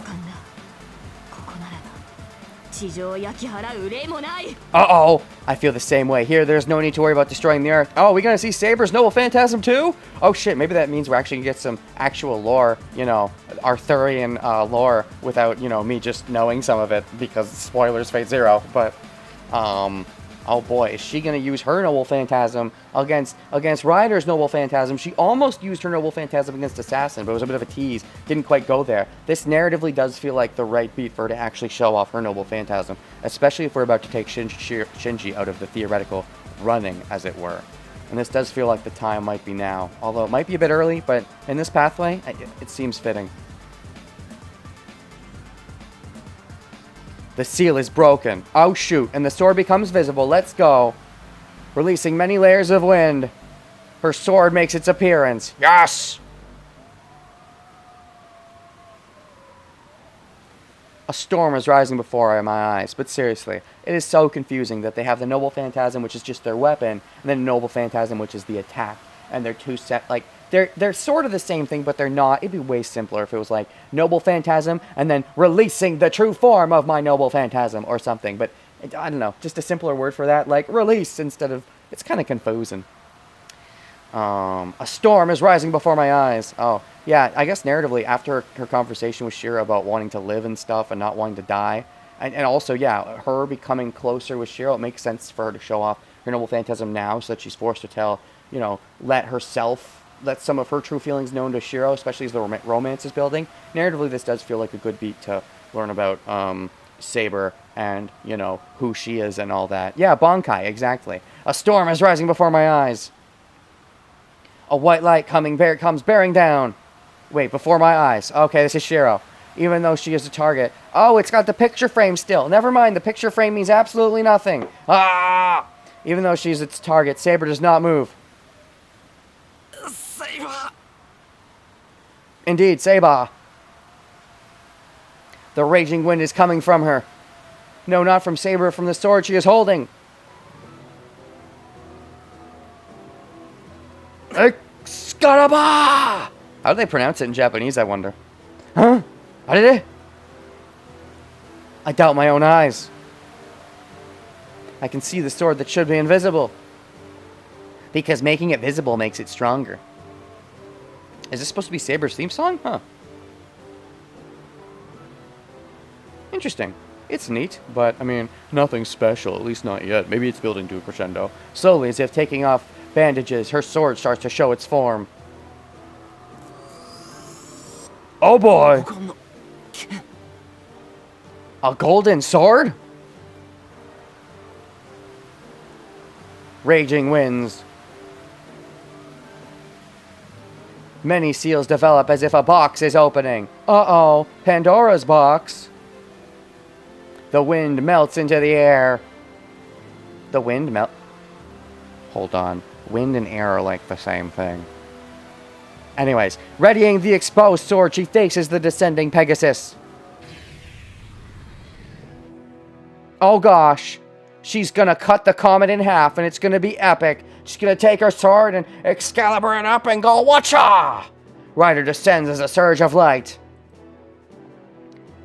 Bellothrone grows large enough to engulf the whole rooftop and speeds up to destroy not only us, but the building itself.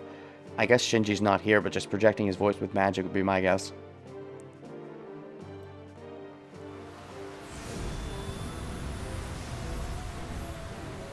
The reins of the heroic cavalry light up the rooftop. Time stops. Facing unavoidable destruction, my mind freezes. No, now of all times you can't freeze. This is a battle. This is what you're doing. This is why you followed Saber, so you could be part of the fight. But not because of the reins of the heroic cavalry. Because Saber looks so hot with Excalibur. Oh god, that's an anime picture. The converging lights. That looks very anime-esque. Its purity is not even comparable to the light of Rider that is merely large. I've got a brighter light than you do. My light is yellow. I have a yellow color temperature light on my weapon, whereas your horsey is a white color temperature, and yellow temperature is way better than white. In my opinion, it is. I prefer yellow color temperature. Words. Not a huge fan of white color temperature, if I'm being honest. But anyways, in her hands is an assembly of the planet's light, the strongest holy sword.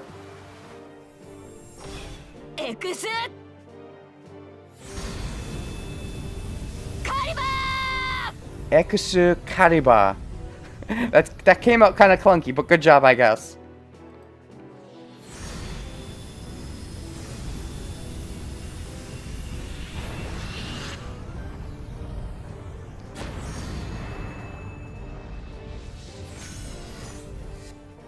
Okay, it's kind of animated. Okay, yellow, white, yellow, white. Okay, it's a bunch of lights. There's a big line. is literally a line of light. Fate's most well-known plot twist is revealed. I mean, yeah, it's a plot twist, but like, oops, I watched Fate Zero. But yeah, that would be weird being like, Excalibur? Wait, what? Wait, she's supposed to be King Arthur? Huh? But she's a girl. It would be pretty weird, if I'm being honest. When I watched the start of Fate Zero, I thought it was fascinating that they made King Arthur a girl. Like, you know, even Kiritsugu thought it was weird. Like, he summoned, you know, he was going to summon King Arthur, and he was all excited and stuff for that to be the servant. And then it was a girl, and it's like, huh? You're not the King Arthur I know about. That's weird. You're a girl. That's weird. But I thought it was a very interesting way of it saying that the narrative was going to be playing loosey-goosey with, like, it would be taking old-fashioned myths, but then fucking with what the themes of them really were, and that sounded interesting to me. But, you know, getting to this point, actually, the twist wouldn't really make me go, oh, interesting. It would probably be like, huh? Huh? What? Huh? Anyways, it is literally a line of light. It is a blade of light that slices everything it touches. It slices Ryder with one blow, soars up into the night sky, cuts through the clouds, and disappears. Oh, are we saying Ryder's dead? Is that it? I mean, that fancy light show, the comet came down with the whooshy-washy, whooshy-whooshy. Did she just win? Is it over? That'd be a little anticlimactic. I mean, it was kind of neat, but the flashing lights, if that's it. I think. Okay, you think. Okay, that's just what you thought happened. All right, good. It's not over yet. Checked OBS. Nope, no drop frames. Good. We didn't miss any of the flashy lights. If that thing were used on the ground, a great disorder in the land would remain and never disappear. I mean, oh yeah, of course. So, a great disorder in the land would remain and never disappear. I mean, that's kind of what happened. Because of the fire. But anyways, yeah, at least this time she used it towards the air. So, no risk of, you know, damaging the ground or whatever. As opposed to Ryder, who was going to use it straight on the planet, you know... Frickin' Goku, that's why he warped. He's not gonna Kamehameha the planet. You warp, and you do it so you don't Kamehameha the planet, you jerk. Like, frickin' Ryder was gonna Kamehameha the planet. What a jerk. Her sword was not invisible. It merely did not allow others to see it. A golden sword that captivates all who see it. And its all too famous true name. Excalibur. Or, you know, Caliburn, if we want to be fancy, just saying. Said to have existed in England, it is the sword of the king known as the symbol of knighthood. King. I mean, yes, king, but, you know, more like a queen in this case. I mean, technically she was still a king because, you know, she was faking and everything, but the strongest noble phantasm of all servants, sealed in numerous boundary fields. That is Saber's symbol of heroism.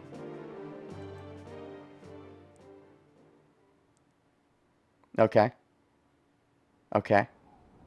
The rooftop is silent.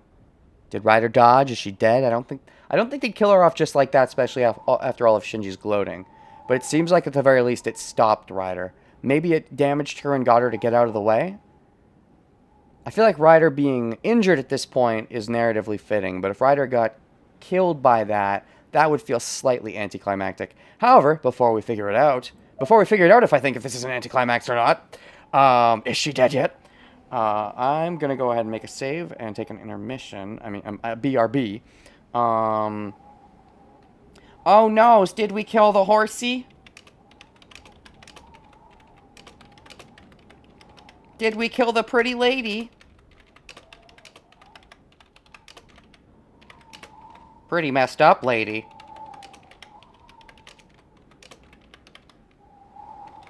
Hashtag good alignment.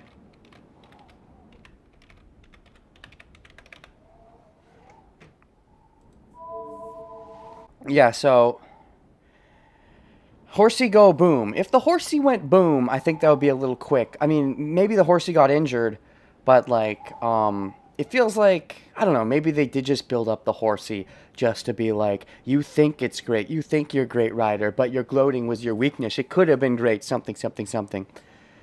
I do think it's personally a good narrative beat for Ryder to die here if you come from a POV of a blind player with, Saber is fucking King Arthur and just used her special final move. I mean, yeah. You're going more romantically close to Saber. She's, the romance is building, and Saber just came out to Shira about some personal issues he has, and maybe this is time for us to learn some more things about Saber. And she just used her noble phantasm, so there would be fittingness. There'd be fittingness. The question is how grody are we gonna get here? Because Shinji not dying would be very interesting moving forward. That's for sure. Him dying would be interesting too, but him not dying would arguably be more interesting. Like, in a weird way. Like, he wouldn't just do nothing. The reason why you think it's a bit anticlimactic is you know about her being Arthur and her having Excalibur. No, it's not because I know about that. It's true. It's cool that, Excalibur and all that. Okay, that's fair, but, like, it's just a bit of a light show, and the light show is neat. Okay, here's what I'm saying. I think it is good narratively to beat Shinji and Ryder here. I just don't think it's good for that. If that finished off Ryder, I think that's a little too soon. That's what I mean. Anyways, the rooftop is silent. The wind is gone and nothing makes a sound. Well, I guess, yeah, if you did just learn about Excalibur and there was a big flashy light show and it just completely killed Ryder at that point, that's not... And especially if Shinji completely breaks down, like, no, my plans! Then maybe that's not terrible, I guess. We'll see. The wind is gone. Well, based on Shinji's reaction, that could salvage it. Because Ryder dying like that after all of her cockiness, finally seeing her mount, and then suddenly, splat, would be super great to see Shinji's reaction. So maybe I'd be down for it. We'll see. The wind is gone and nothing makes a sound.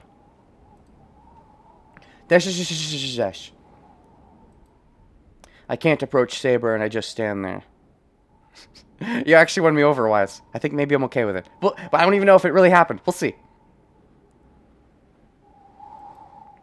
I don't know if I'm still confused or if my heart is still captivated by that sword. Yeah, fuck Ryder. Now we're focused on the sword. My mind is acting strange, and only insignificant things come in my head. Shinji's reaction to all this is probably going to be my favorite thing. I love seeing this fucker react to things. He's so interesting to watch do things because of his fucked up personality. And I mean, that's what it comes down to. The more fucked up you are, the more interesting it is to watch.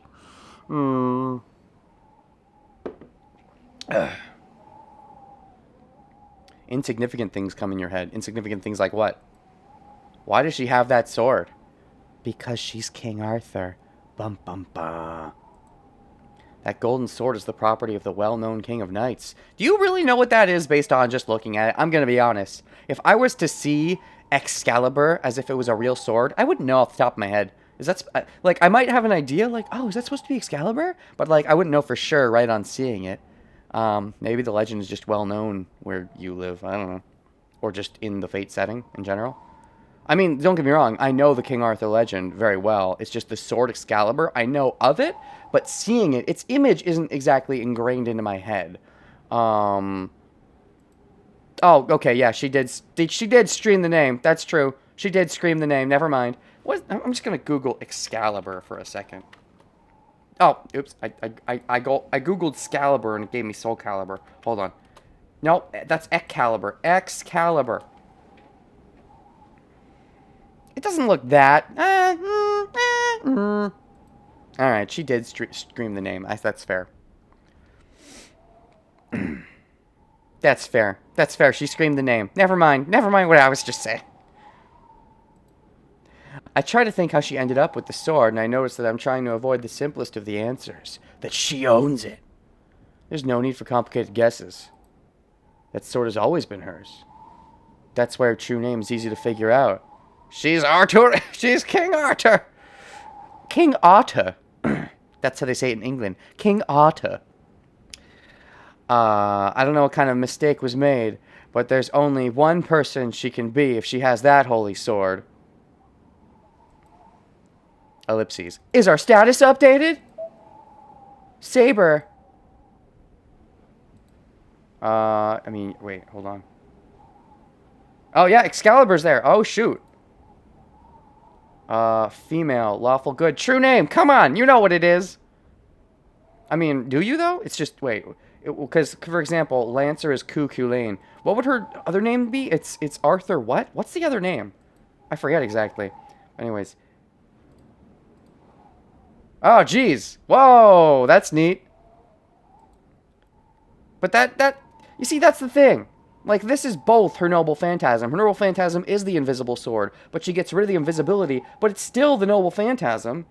Like, bounded field of the wind King, invisible air, sword of promised victory, Excalibur. But it's the same Noble Phantasm, so it just feels... Ugh. Sword of Light. It is not a weapon made by men, but a divine weapon forged by the planner. It is a noble phantasm that is the greatest of holy swords. It transforms the possessor's magical energy into light, increases its kinetic energy by converging and accelerating it, and it allows for use of sorcery on the level of divine spirits. Rank A++. Oh, that's bullshit. Type Anti-Castle Noble. Hold on. Type Anti-Personnel Noble. Rank C. Range 1 to 2. Maximum target, 1 object. Rank A++. Type Anti-Castle Noble Phantasm. Range 1 to 99. Maximum target 1,000 people. Okay, so it was secretly bullshit. She just has to reveal the secrets. But then wait, what if I... Hold on. What if I look at her abilities? It still says Noble Phantasm C, so it's a lying sack of shit. So this is only talking about the Noble Phantasm as it is in weapon form, not talking how good their final smash is. So I don't even fucking know anymore. So there isn't... Okay, that's good to know. It's not judging their final smash. It's just judging how good their weapon is in general at being a weapon. That's weird. So for Lancer...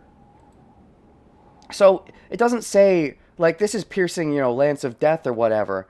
But, like, it should also... This is the final smash. But then, isn't it also just the weapon itself? Anyways, whatever. Frickin' Noble Phantasms. And then page 2. To an observer, it looks like a giant beam of light, but its target point is the tip. Is the ultimate slash that cuts through everything in the area the light goes through. Its enormous power heats space around the tip, and as a result is interpreted as a wave of light that mows across the earth. You could also call it a directed energy weapon. If we take A++, even better than A+, it's A++. That's, if you're gonna get A++, just call it S rank. What the heck? A++. How many pluses can you get on one rank? If you took the average of these, you would get A, just regular A. So this, in theory, should be Noble Phantasm A, but it's not taking into account the, you know, the Bankai version. So, you know, Berserker, we only know of one. Wait, Assassin. What the fuck? Oh, right, because we haven't seen his Noble Phantasm at all. Never mind. I was gonna be like, wait, what? Why is he not? Okay. Why is an Assassin not showing up? This isn't Caster. But anyways, Rider. Rider, it still doesn't say their true name, actually. So maybe that means they're not dead yet. We could find out their name after death, I suppose. Details, skills, Noble Phantasm. Bellerophon, Reigns of the Heroic Cavalry. All abilities... Oh, wait, there's 2 of them. Other Sealing Blood Temple. Oh, okay, so... Okay, how does this work? Blood Fort Andromeda. Other Sealing Blood Temple. A barrier of blood. It melts people within it. The melted people become red blood and are absorbed by the user of the barrier. Primary use is to absorb magical energy. Rank B. Okay, so this is used... as, like, this is, I mean, it's all this, you only get one Noble Phantasm, though, right? So this is, it does the 2 things, right? Like, it absorbs the energy, but then it also does this, and this is, like, the attack. But so this is, like, this is the same version as the wind. It seems people can just have multiple Noble Phantasms. No! You only get one! This is bullshit! You only get one! It's the same one, it's just doing 2 things, I think, is the idea. I think that's the idea. I don't know, maybe I'm crazy, but that's the idea I got from Fate Zero, is that you get one, but that one can have a final smash. If they're both called Noble Phantasm, that's the problem. They shouldn't both be called Noble Phantasm, because, like, everybody gets 2. So at that point, you know, anyways. So I think this is her, you know, passive Noble Phantasm, and this is her active one.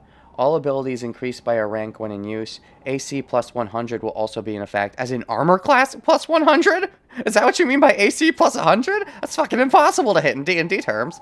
It's a physical attack that destroys the target by controlling a divine beast using its powerful charge. So, okay, any divine beast. Surprisingly, maximum speed is 400 500 kilometers per hour. It's a normal phantasm of the highest level in both attack and defense, as defense also increases while in use due to Pegasus's divine protection.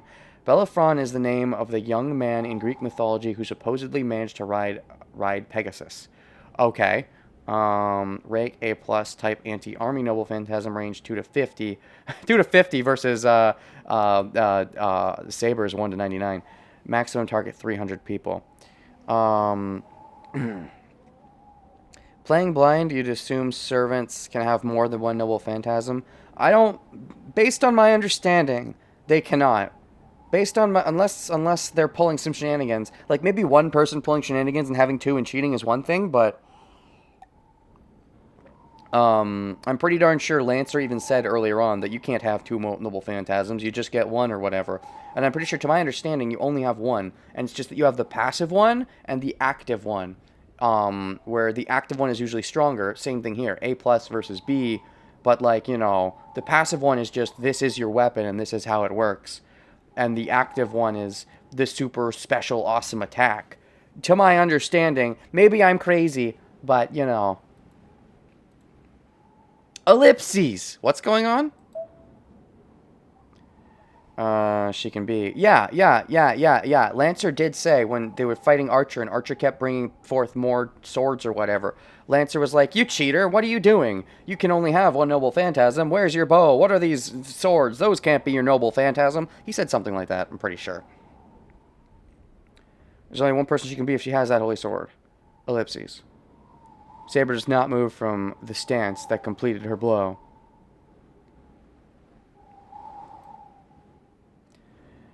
I should run up to her, but my body won't move. Up to now, I only understood in words that Saber was a heroic spirit. I mean, I guess that's fair. Perhaps I realized that she was a hero of the past, and I hesitated to go near her. You didn't hesitate at all! What are you talking about? You wanted it on that so bad! You thought of her as a girl first and a knight second! Hesitated to go near her, my butt. Oh! Is that Shinji freaking out? Is that a hit from Shinji? Because that's great. Just can't connect the blood fort to the Pegasus. Doesn't fit the passive weapon. It does, in a weird way. Like if it was a passive NP, it'd just be her mount, and then the active NP would be the beam of light using the reins. No, I think because the rain, maybe the rain comes, the rain is like, it's interesting to think about stuff from a blind, I mean, maybe the rain is like part of the dagger. It's like at the end of the dagger is the rain, and that rain sets up the blood fort, but then also you controls the horsey. It does two different things, but it's the same weapon, I suppose. I mean, it's a bit weird. They did admit that it's a bit weird, but like, it's the same noble phantasm. It's the same thing. Like, Saber only has the one sword. It's either invisible or it's Excalibur, but it's the same sword. It's just, it does different things. That's the impression I got in Fate Zero, at least. You have the passive one and you have the active one. And anyways, the active one is like your final smash. The passive one is just what they call the weapon. But, indeed. I hear a scream. Something is burning in the background. What's burning? Oh no. Did we make something else go on fire? I look in that direction. It's mentioned in the description of invisible air. The sword itself is not invisible. I mean, yeah, but like, it's the same sword though, from my understanding. It's just Excalibur being hidden.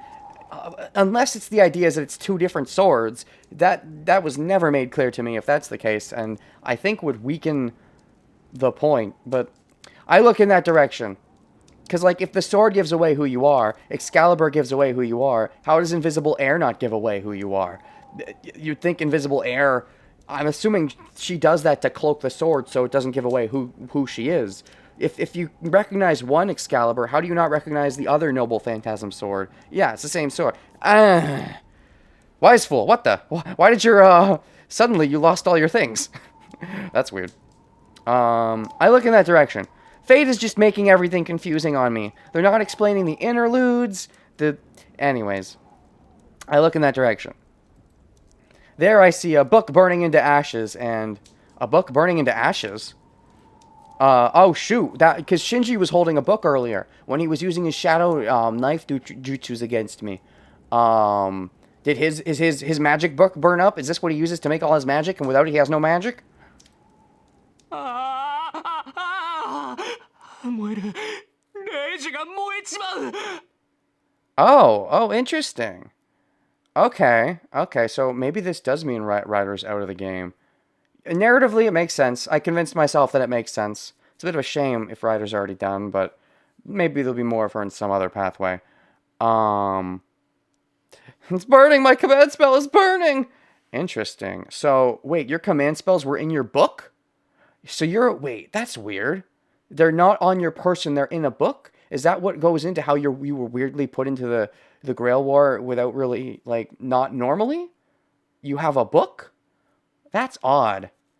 This feels like it needs explaining. So this book maybe gives him connection to magic that he otherwise doesn't have. Somehow he got a hold of this book. Is it part of the Mato family? Did it come from somewhere else? And this book gave him the abilities he shouldn't have possessed. And so the book itself got the command seals? Because that's weird. Shinji is there watching the burning book. Shinji. Also, time to kick your little ass. Make you pay for gloating all like that.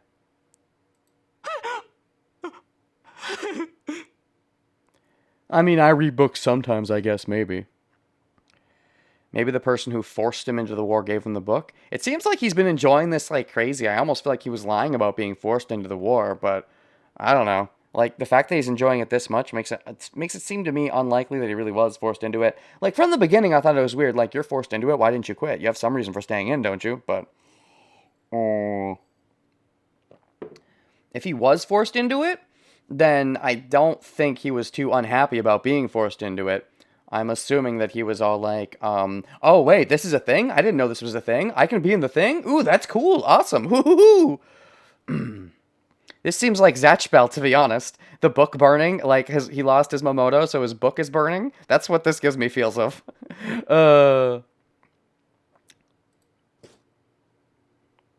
He must have realized that Ryder is defeated, and he's at a disadvantage. Shinji turns... A disadvantage? That's one way to put it, yeah. Shinji turns his back to me as if to flee and runs towards the exit. Just because you lose your servant doesn't mean you're out of the Grail War, though. So the fact that his command seals are burning up is just a coincidence from the fire that ensued from the attack, I guess. So I guess it's just a double whammy of bad circumstances. He intentionally was forced, but then changed his mind when he realized how much power the book gave him. Shinji turns his back to me as if to flee and run towards the exit. Ellipses. Shinji jumps through the door leading to the stairs. Technically, he's not out of the war yet as long as he has command spells, but if the book command spells are burning up, and if he's using a book, he's like faking it, then if that book burns up, then maybe he is already done. Because, yeah, when we said to Shinji, maybe that's why Shinji didn't get it. Maybe he assumed that everybody used books. Or, because we said to Shinji, I'll rip your freaking command spells right off you or whatever. And Shinji didn't really get it. He didn't really understand that he was saying he'd like rip off your arm. But Shinji doesn't really have his command spells on his arm or anything. They're in a book. Interesting. Shinji jumps through the door leading to the stairs. Mate, Shinji! Mateo! Shinji! You're Shinji Mato! I can't let him go now. But the instant I start to follow him, out of the corner of my eye... What? Is Ryder alive? Saber collapses. Oh. I mean, technically, the death of the servant does not mean that the command spells disappear. So, actually, this doesn't mean for sure that Ryder's dead. Saber collapses. Dash. My mind freezes. Shinji's running away and Saber's on the ground. Oh, God. Hi. Status updated? Hold on, let me save. Oh, boy. Shinji's technically not out of the war.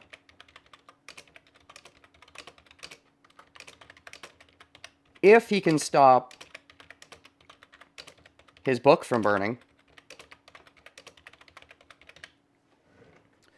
Gotta double tap him. If we can stop. Oh, no, if he can stop. I wouldn't want to stop it.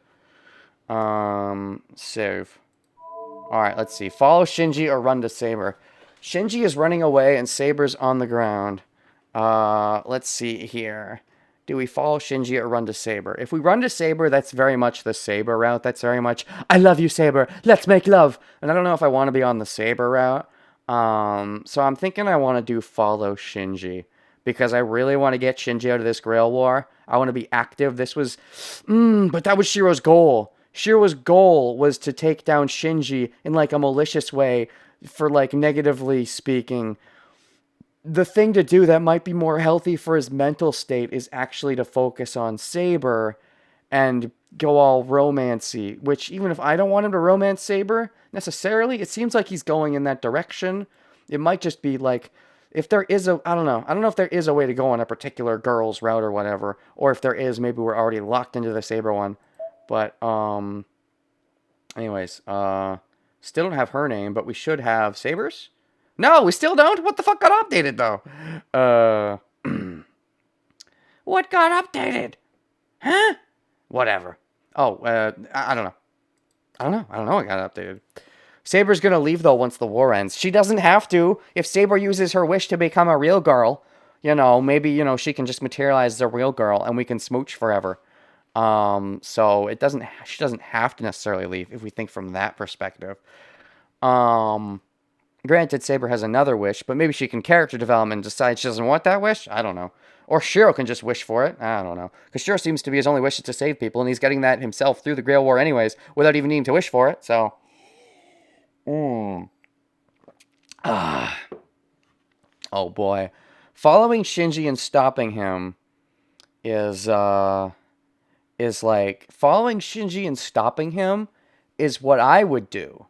But because I know Shiro is fucked up, I feel like what would be better for his mental health is going to Saber. And so I'm conflicted between what I would do and what I think is good for Shiro's mental health.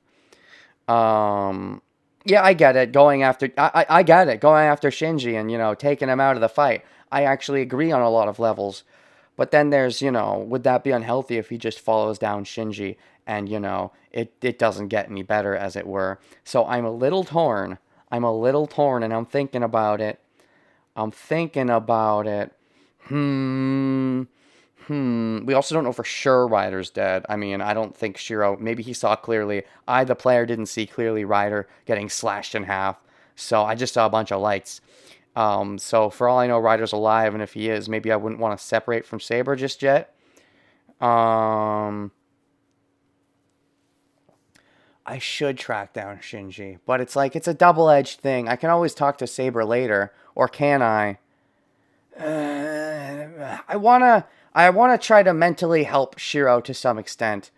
If he lets Shinji get away, he might be like, no, I could have done better, but will he, though? This is a tough choice for me. Follow Shinji should be the easy answer, but it's not.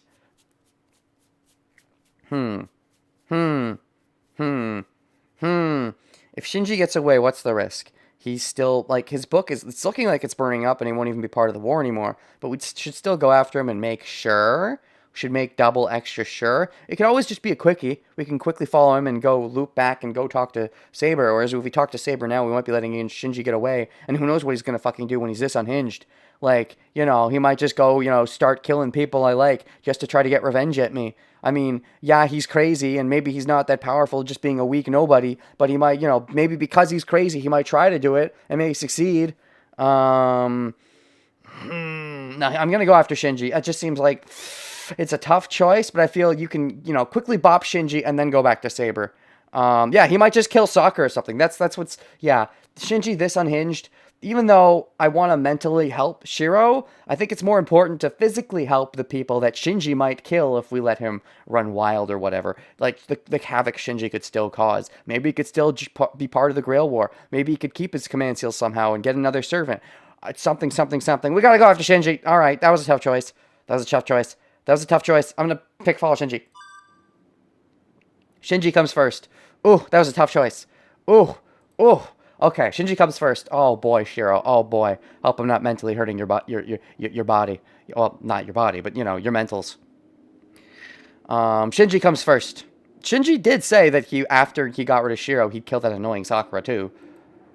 If Saber defeated Rider, I have to catch Shinji and have him relinquish his status as master. I suppose that's, yeah, that's fair. Alright, sure.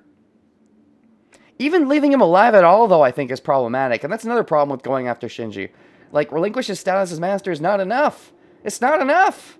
Like, you can't just let things be the same after this. I mean, maybe you can, but,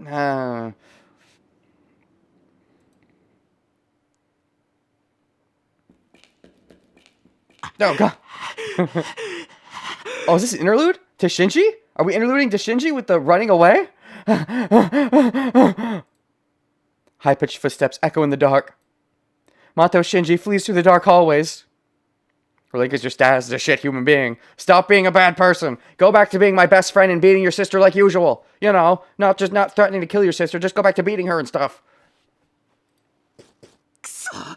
なんだよ、なんなんだよあの女。あんなデタラメあっていいのかよ。ライダーのホーグは一番強いんだろ。なのにどうして負けるんだよ。セーバーのくせにあんなホーグ持ちやがって。不公平だ、不公平だ、不公平だ。 Ooh, nice acting there. Damn, what's with that woman? How can something so ridiculous happen? Ryder's noble phantasm is the strongest, so why did she have to lose? Actually, it's not. Saber's is secretly A++, sorry. She's just Saber. She's just Saber? I guess you haven't been doing your homework and you don't know that Saber always makes it to the finals. So why does she have such a noble phantasm? It's unfair, it's unfair, it's unfair, it's unfair! And this is you being super cocky and you have good plans, you just don't think enough about other people's plans. Although, it's kind of like Rin, but you're a lot more malicious about it than Rin is. I'd argue you're smarter than Rin, because you feel like you have to be. And yet, even though you are smarter than Rin, you also want to gloat and want to relish in the gloating, and that's really what undoes you. Oh yeah, Shinji just saw the C on Saber's stat sheet. And it's like, what? That's not a C, it's an A++, that's bullshit! She got tricked just like I did. Rolling down the stairs, crashing into the wall, crawling on the ground, Mato Shinji heads for ground level. Ooh, this sounds gross. This sounds like Shiro's not even going to catch up. This sounds like someone's going to kill him before I get to him. That's what this sounds like. This might be building up like a master we haven't seen yet. That's just going to kill Shinji without us seeing it happen. Like, that's going to be the nice way for Shinji to exit the narrative without Shiro having to kill it. But then again, if Shiro lets him die, he's going to think he failed again, and that might, hurt his mental state anyways. We would be seeing this even if we didn't choose to go after Shinji. Maybe we would, but, if we didn't choose to go after Shinji, maybe we catch up to Shinji because we went after him, and if we didn't go after him, then this would still happen, but he wouldn't get away, and then he would get killed, which means maybe because we go after Shinji, we're going to meet another master, or almost meet one. I'm just thinking about narrative beats, and the way this is set up, it looks like Shinji's last crawl of desperation before he gets killed by some character who enters stage left, but which wouldn't be Shiro, based on what we know. In his mind, the image of the light that slashed Rider will not fade. Exactly as he says, that noble phantasm is an abnormal existence. The holy sword that appears divine to its allies looks like a devil's creation from an opposing viewpoint. I mean, Rider was kind of devilish. I mean, she had an angelic horsey, I guess, but she forced it to do things with her noble phantasm, so I don't know. If I know my narratives, this is leading to him getting killed, but we'll see. Not by Shiro. So he runs through the darkness. That light will come if he stops. The light will come, the light of death. It's not Shiro that would kill him, but the light of death maybe is coming. And maybe he's actually running to the light of death. Like, if he stopped and just let Shiro catch him, he would live. But because he's running away, he doesn't know that he's running into his death. As if someone was watching the fight the whole time. What if Archer kills him? I don't know. I don't think it'd be Archer, though. I think it's going to be someone new. Or someone whose master we haven't seen. Even if it's not the master itself, maybe it'll be Assassin. Assassin will do some assassinating. I'm just thinking. I feel like someone was watching that and saw that happen. That big, Archer definitely would have seen the frickin' Excalibur laser explosion. If he was looking in that direction, he would have seen it. I don't know if that also made any noise, but somebody might have heard that if they have good hearing. If someone might have been stalking me or Shinji, maybe Rin was stalking Shinji and was just ready to take the finishing blow if it came to that. Possibly. Hey, fuck it, you interrupted my fight with Saber. Yeah, there's that with Assassin. Assuming that was him, which it seems like it was. And yet, Assassin just let him get away because Assassin is Shinji from the future? Maybe not in this timeline. So he runs through the darkness. That light will come if he stops. He'll vanish without a trace if he turns around. Yeah, I think this is the poetic thing, is that he's thinking that he'll die if he stops, but really, he still is, again, thinking everyone thinks like him, and doesn't, he's constantly thinking the wrong things about Shiro. He thought Shiro was smarter than he was, but he still thought he'd be better than Shiro, and now he thought Shiro would let him live, but he thinks Shiro's going to kill him if he turns back. Shiro is honestly not going to kill him, but he thinks he will, but by running away, he's going to run into someone who will kill him. There's no time to pause. He puts more weight in his life than on the fact that he has lost his servant, or the fact that he isn't a master anymore. I mean, yeah, because he lost the command seals. That's the thing. His book burned up, so he doesn't have the command seals. I guess Shiro doesn't know that. But if he doesn't have the command seals, he could just surrender and say, I'm not a servant, I'm not a master technically anymore, you don't have to kill me.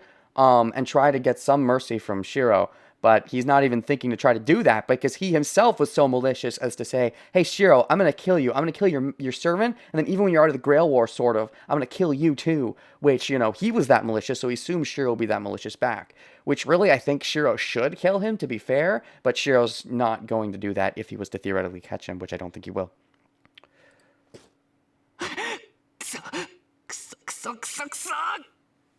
Damn. 何が私の宝具は無敵ですだ。あの口だけ女、よくも僕を騙してくれたな。余裕ぶっていたぶってるから寝首をかかれるんだよ、間抜けが。What was that? That about her noble phantasm being invisible? That woman all talk, how could she trick me? You were defeated because you were too confident, you idiot! I mean, yeah, her noble phantasm was invisible, but she was able to make it not invisible. But also, you know, that's just a trick, you know. Even if it is just a trick, you got tricked. Don't be stupid, don't get tricked. I mean, yeah, you were too overconfident, you idiot. But that's the thing. Shiro's been stupid in the past and never really been punished for it, but Shinji being stupid is going to get punished for it. To be fair, Shinji was stupid, but also malicious. When you're that much of a dick, you can't really afford to be stupid, so, you know. What was that about her noble phantasm being invincible? Oh, I thought invisible, they both work. Because, you know, I thought Saber's noble phantasm was invisible. I thought Rider's noble phantasm was invincible. Same difference. I mean, not same difference, but, you know, either way, you didn't fully understand. You defeated because you were too confident, you idiot! Or maybe, I guess in this sense, you're not talking to yourself, you're talking to Rider. Because you refuse to put any blame on yourself because you like yourself. But those were Mato Shinji's orders. Those were your orders, Shinji. You're the one who gave the bad order that led to this position. And he's not really going to be able to cope with it very good, I think. Whatever he does, it's going to be unhealthy, if he makes it out of this situation. Not to kill them quickly. Yeah, not to kill them quickly. You told them we want to toy with them. You know, you could have just went straight for the kill and done an assassination attempt, but you didn't want to do that. You wanted to gloat. You wanted to gloat, just like last time. Again, hoist by your own Picard. Ignoring Ryder's advice that they should kill them with one blow if they use their noble form. Oh, so Ryder did want to do that. Okay, so Ryder was being smart about it, and Shinji weighed her down. Wow, I feel a bit sorry for Ryder now, just a little bit. Ignoring Ryder's advice that they should kill him with one blow if they use the noble phantasm, he chose to corner Saber.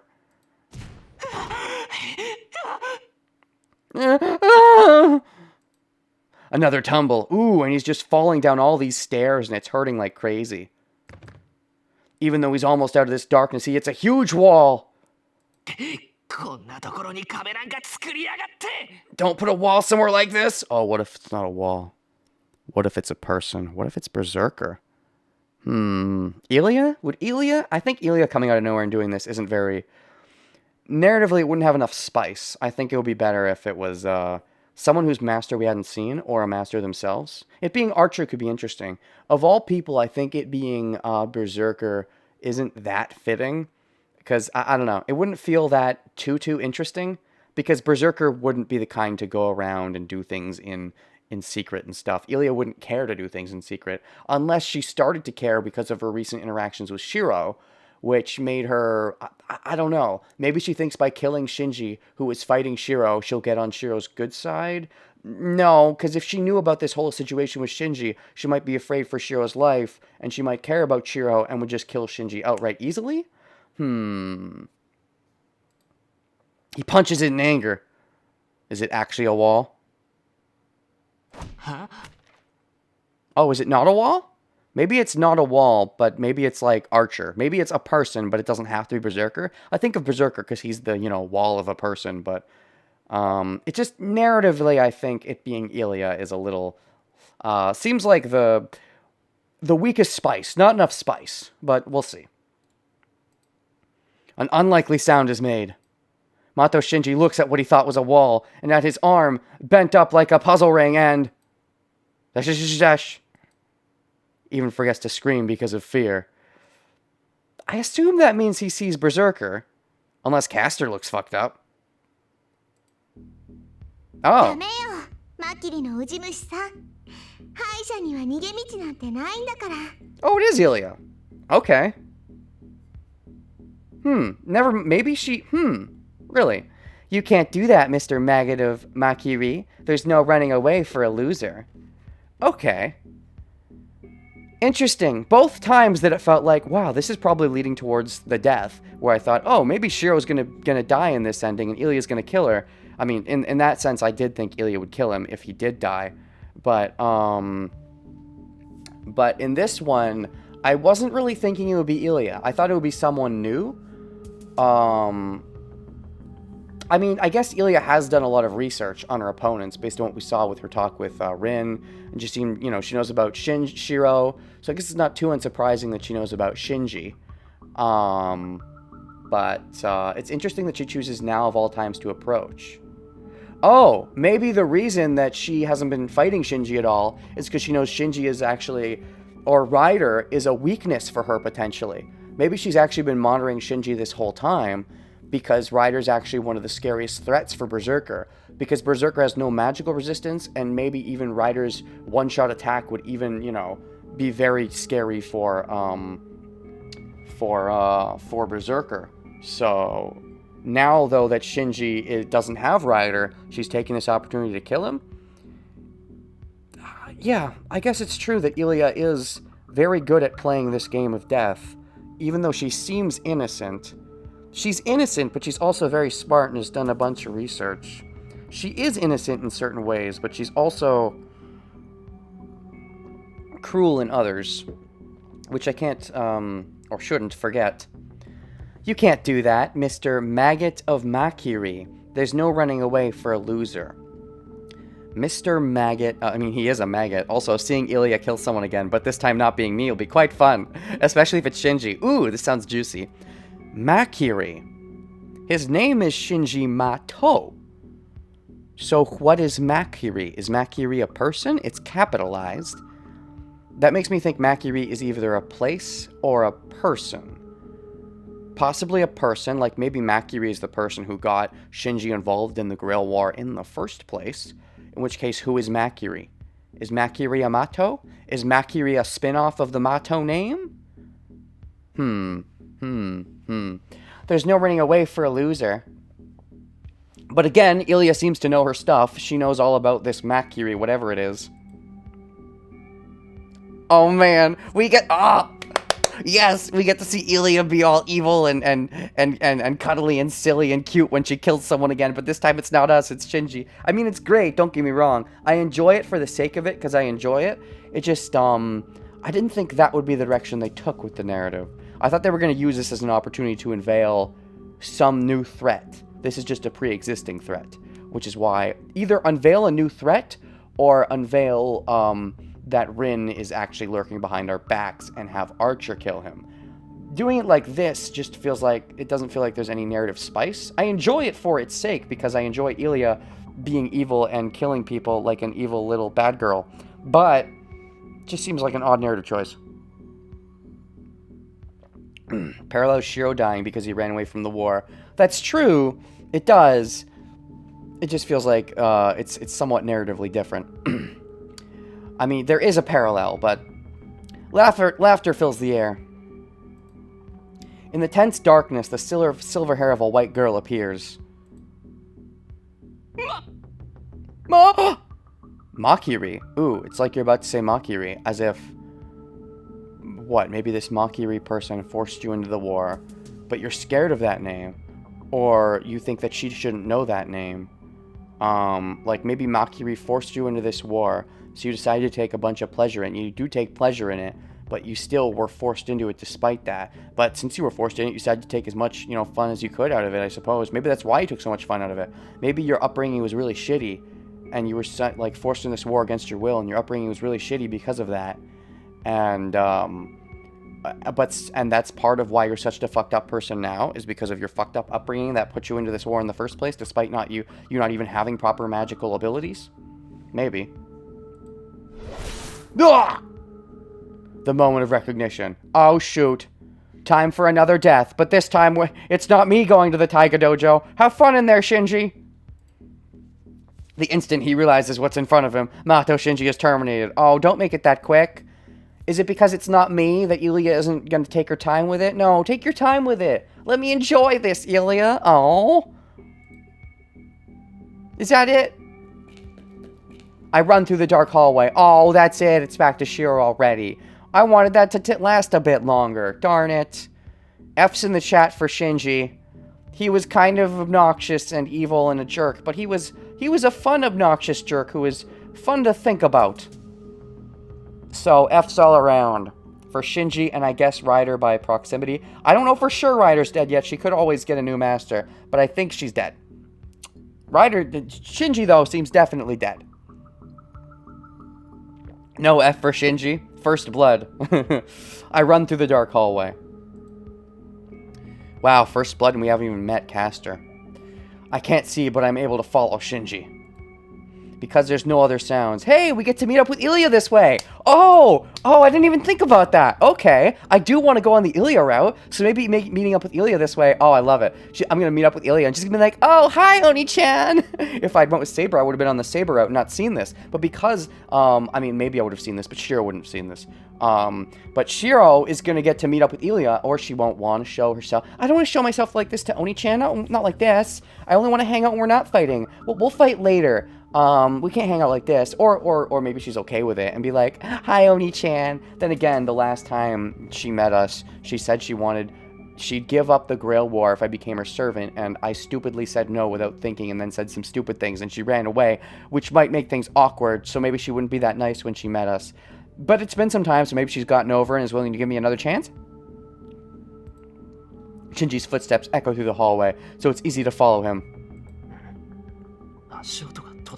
His footsteps stopped? Are you going to be smart about this, Shiro? Are you going to be smart about it? It's a sudden change. The sound I was hearing was nearby, and there's still some distance to the elevator. I killed that fat fuckhead, Oni-chan. Aren't you happy? I mean, I was going to do the hero thing and not kill them, but, sure. Renegade is happy, even if Shiro isn't. As far as I remember, there's no reason for Shinji to stop in the middle of the hallway. Unless he collapsed. Or was killed, but he could have collapsed. Shinji. Uh-oh. He just calls out. I walk quietly and advance with caution. Okay, let's save here. Shiro, be careful. Don't go calling out into the darkness without your servant.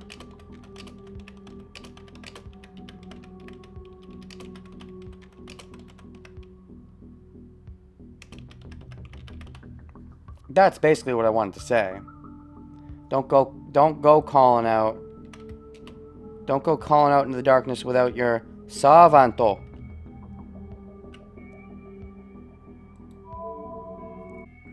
Brrr. Where were we? Right. So I walk quietly and advance with caution. Right. What I was saying is that if I had known it was pitch black in here, I think it'd be sketchy to actually follow after Shinji like this. Although if I was going to follow after him, I would definitely not call out Shinji's name. If we live through this, it's because Ilya frickin' lets us, which I hope she does and think she does. Or she's already left, but I don't think she has. I think what I would do is I would do the patient thing, which I know Shiro's not the patientest person. He's more blunt. But what I would have done in such a situation is if I heard, I was following Shinji, and then and then I heard the sound stop, and, I guess I didn't hear Ilya laughing or whatever. Remember it being pitch black when Shiro was complaining about the running up the stairs? I don't think I was paying attention at the point. I don't know. I guess it didn't seem relevant. Apparently it's relevant now. I probably, if I had heard him, like, you know, stop falling, I would have stopped. And I would have waited. And I would have been patient. And I would have listened. I would have been like, okay, is there anything happening? Is he coughing? Is he dying? Is he, like, what's happening? And I would have listened for something. If I heard nothing, that would have said to me that, like, you know, if he didn't make it all the way to the elevator, and he wasn't making, you know, obnoxious dying sounds, or I might have slowly edged my way over, but even that, I don't know if I would have. Like, I don't know, I feel like I would have turned back if I heard him stop running. I don't know, because he almost certainly would have collapsed. And if he collapsed, and that's why he stopped running, then I would have went back for Saber, and then came back to check on Shinji. Now, if he was playing possum, and that was his strategy, and that's a good strategy, I'm not gonna lie. But just calling out Shinji's name is sketchy, especially when there could be other masters around. In this case, there is. To be fair, though, there's only 7 of them, so the idea that one of them is around is kind of unlikely, but still, you gotta plan for the unlikely, so, you know. In this case, it looks like you're gonna live by the grace of Ilya liking you, I think. I think you're gonna live.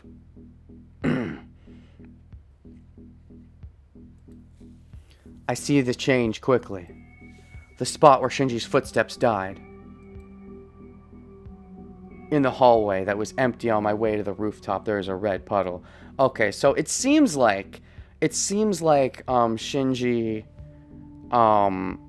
okay, so Shiro heard the footsteps and all that because Shinji was probably running away very loudly, but I don't think he heard Ilya being like, you're gonna die now or whatever, and the actual death, because they were quieter, I suppose. Possibly on purpose, because maybe Ilya didn't want to fight Shiro right now. Maybe she's thinking about it, mulling it over if she actually wants to kill Shiro or not. Like, she's like, I think I'm mad at him from earlier, but do I really want to kill him? I'll think about it. Don't want to kill him yet? I'll think about it. That kind of thing. So I think she's going to step away from the situation. So I don't think Shiro actually heard any of that, but, still. In the hallway that was empty on my way to the rooftop, there's a red puddle. And do you see Shinji? Do you see a mess of limbs? Like, what do you see? Dash, dash. My mind freezes. Before I can think about what happened, here, my body reacts. I love that this does interludes, by the way. I love it.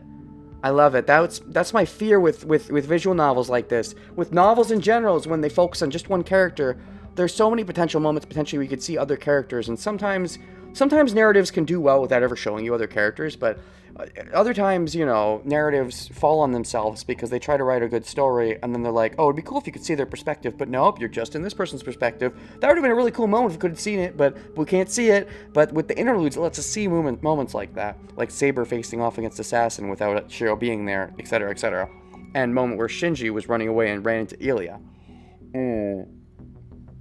These are cool moments that we might have just not seen. Shiro could have just came upon Shinji and just seen Shinji dead.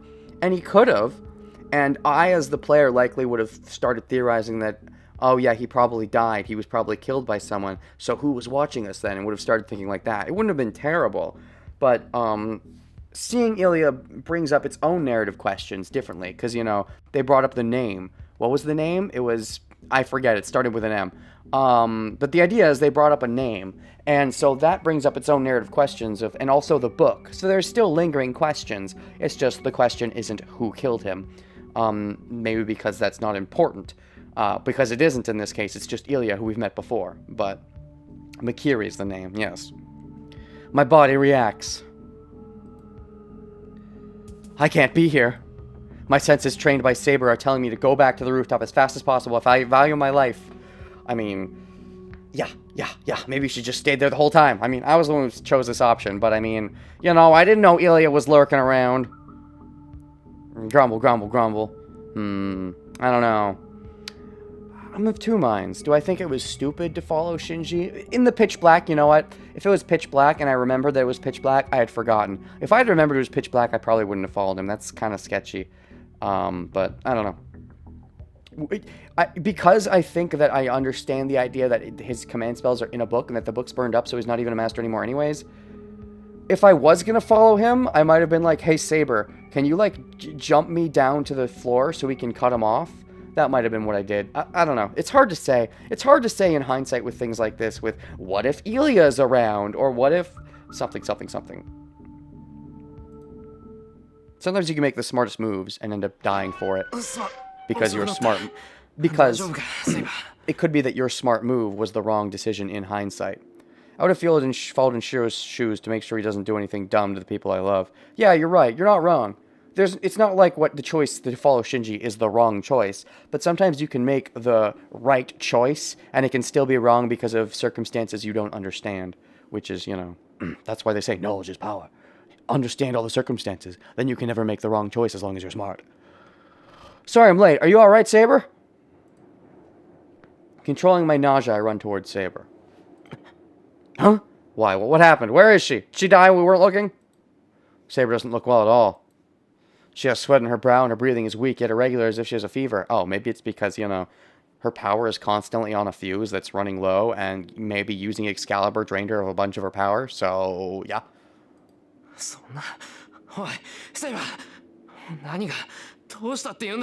No way. Hey, Saber, what's wrong? I call out to her timidly, but she doesn't answer. She's unconscious. Sabe? I would have stayed with Saber, because, yeah, well, Saber's your best girl, you know, Hanyu, so. Who he also cares about, who would collapse right in front of him. I mean, I guess, but you still don't want Shinji to get away. There's two minds to it. Neither approach is wrong, but... I touched your forehead. Itai! I automatically pull my hand back. It's unusually hot. That was a good choice. I liked that choice. That choice had a lot of, you know, both made a lot of sense for different reasons. I was thinking of Shiro's mental state when I was going to choose the other option, but there's reasons to choose the other option regardless of that. So, you know, when it makes people think and debate about which choice is better, I think that's the sign of a good choice. Sometimes choices are meant to be obvious, and that's fine too, but this is a fever. She's only 40 degrees. She's over 40 degrees. But she's not over 40 years old, right? Not a day over 3,000. Saber, hey, are you alright? Even when I call out to her, her only reply is heavy breathing. Dash. I don't know what the hell's going on. I don't know, but we can't just stay here like this. I'm gonna take you home if you want to object to it later. I guess this makes up for the times when Saber had to bring me home unconscious, like from the assassin fight, for example. I pick Saber up. She's light. And I remembered that she's a girl. Badum ching? She was light before, but she's lighter now. No more than that, she's warm. She's alive. She's alive! Oh my... I mean, if she was dead, I think she'd fizzle out of existence, because I think that's how servants work, but... I mean... Yeah. Saber is still Saber. I mean... What did you think she was? Ryder? Plot twist, I'm Ryder now. Your servant is now Ryder. Servant swap, even if you don't like it. I mean, maybe I kind of like it. I did like Ryder's sexy voice, but okay. I'm angry at myself for hesitating. Damn it, so what if she's a hero? Even heroes need heroes. Maybe that's foreshadowing that you yourself need a hero. No matter who Saber is, she's here right now and she's warm. And God, she's hot, literally.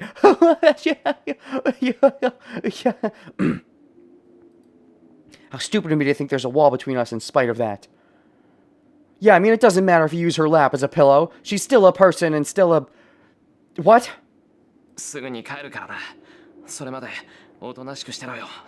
Don't think sexy thoughts while I bring you home. I'll think sexy thoughts after you're brought home. And wake up when it's less weird to think sexy thoughts. I'm going home right away. Stay still until then, Saber.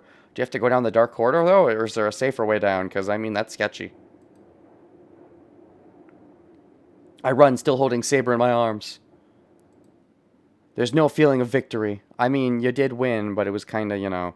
Seems like someone got to Shinji before you. I mean, obviously, I, Renegade, know that someone did, but, you know, Shiro's perspective. Still, though, he's not going to be able to do any more bad things in the future, assumedly, so I'd say it's a win overall.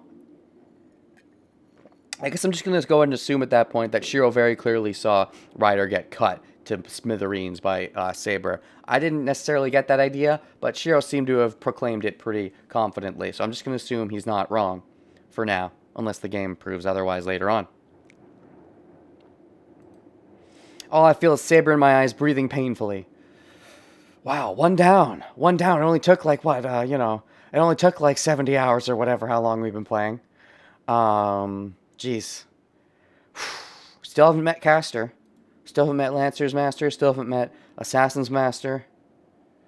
Man, Shinji was the obvious villain. He's already down. Like, Ilya, isn't that bad now. She's my favorite. And then there's Rin, who we sort of have a partnership with. But, like, do we really? Especially because she's not telling me the full truth at this point. This was a hard-fought win, by the way. And frickin' Rin and Archer weren't even here doing their own frickin' thing. I hope whatever they were doing was important. I mean, if it was trying to deal with Berserker, that clearly wasn't working because Berserker and Ilya are here without them knowing. Maybe it was dealing with the temple. I don't know.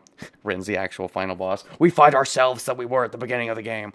I don't think so. It seems unlikely unless something shifted. Because here's the thing. We saw inside Rin's head at the beginning and she seemed very noble. I don't know if I'm not, she's not my favorite character, but I think it got a good gist of her personality. She's not, too malicious in that sense. And so even if she is plotting something, she's likely doing it because her emotions are getting the better of her and she's not understanding her relationship with Shiro properly, or because she's being manipulated by someone else. Who do you think is going to be the final boss? I've already said, haven't I? I think it's going to be Kirei. I think Kirei is trying to manipulate the entire war to his benefit, and I think Fate Zero made him so important because he was already important in Fate Stay Night. I talked about that whole theorizing, backwards theorizing, as it were, because I saw Fate Zero first, as it were. So I think Kirei is going to be the final boss, is where I think this is going, but all I feel is Saber in my arms, breathing painfully.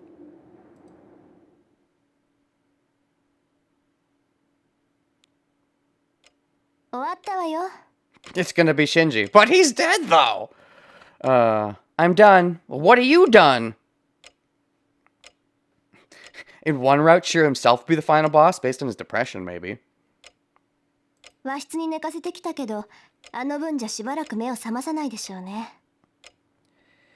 let her sleep in the Japanese-style room, but I don't think she'll wake up anytime soon. Uh-huh. Japanese-style room. Okay, so she's still sleeping. So what were you doing this whole time, Rin? Why were you not there at the school, and why were you not there here? Now that Shinji's out of the way, even if he was blackmailing you, that's obviously over. So clearly that's not the case, or you would have fessed up by now, I would think. So something else must be going on. What is the what, Rin? What is the what? I got rid of Shinji. I did my part. What is your part? Was this your plan all along, Rin? Get her so weak so you can claim Shiro? I mean, I don't think Rin is that petty for her romance.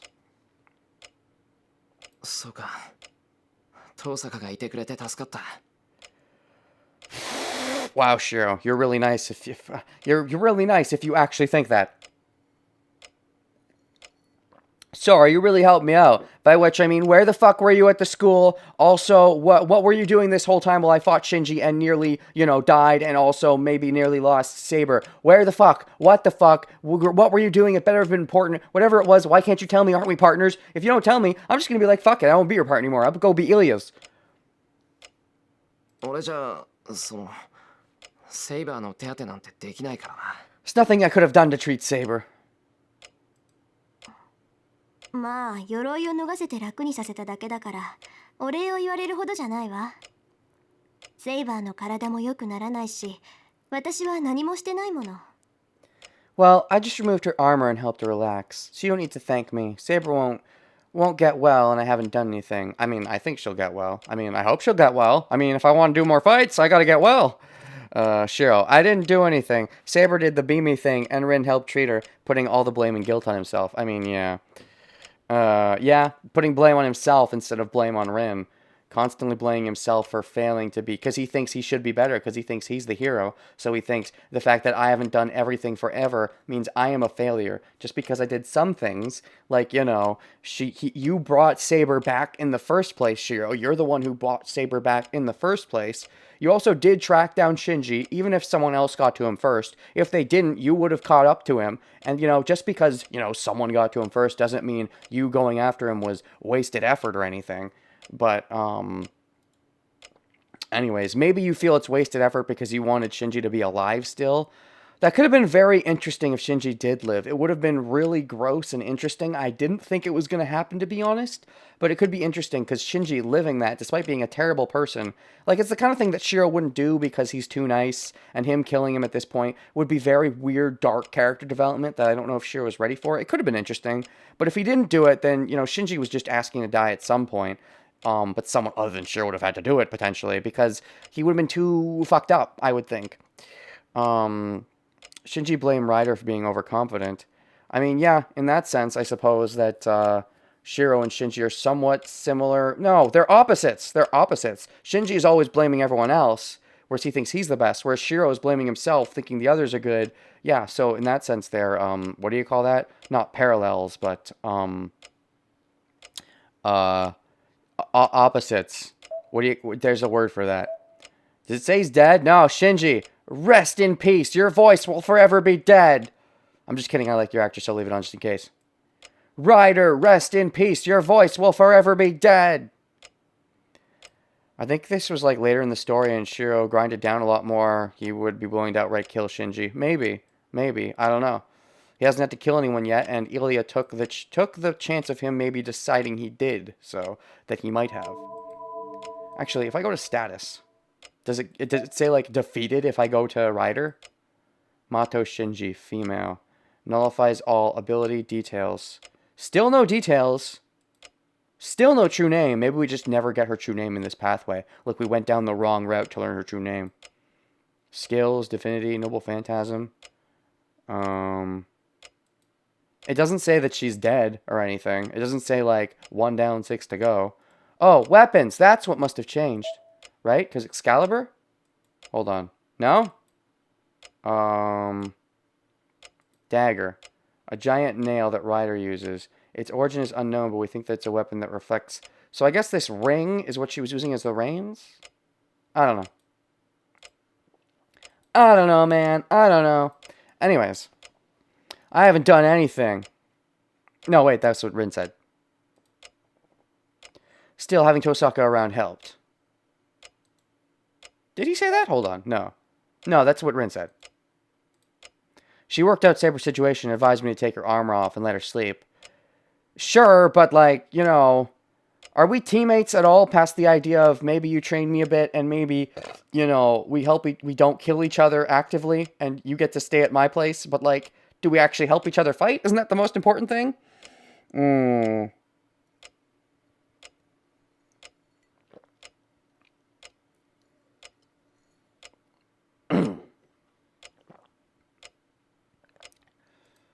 It's been an hour since then. Somehow communicating with the unconscious Saber, Tosaka took her armor off. それで何があったの? What happened? What happened? No, lady. You first. What have you been doing? I'm not going to answer any damn questions, so you answer. Oh, Shiro, please say something like that. Seems less like an alliance and more like a non-aggression pact. That's so fruitless, though. A non-aggression pact? To what end? If you're not working together to fight, it just seems...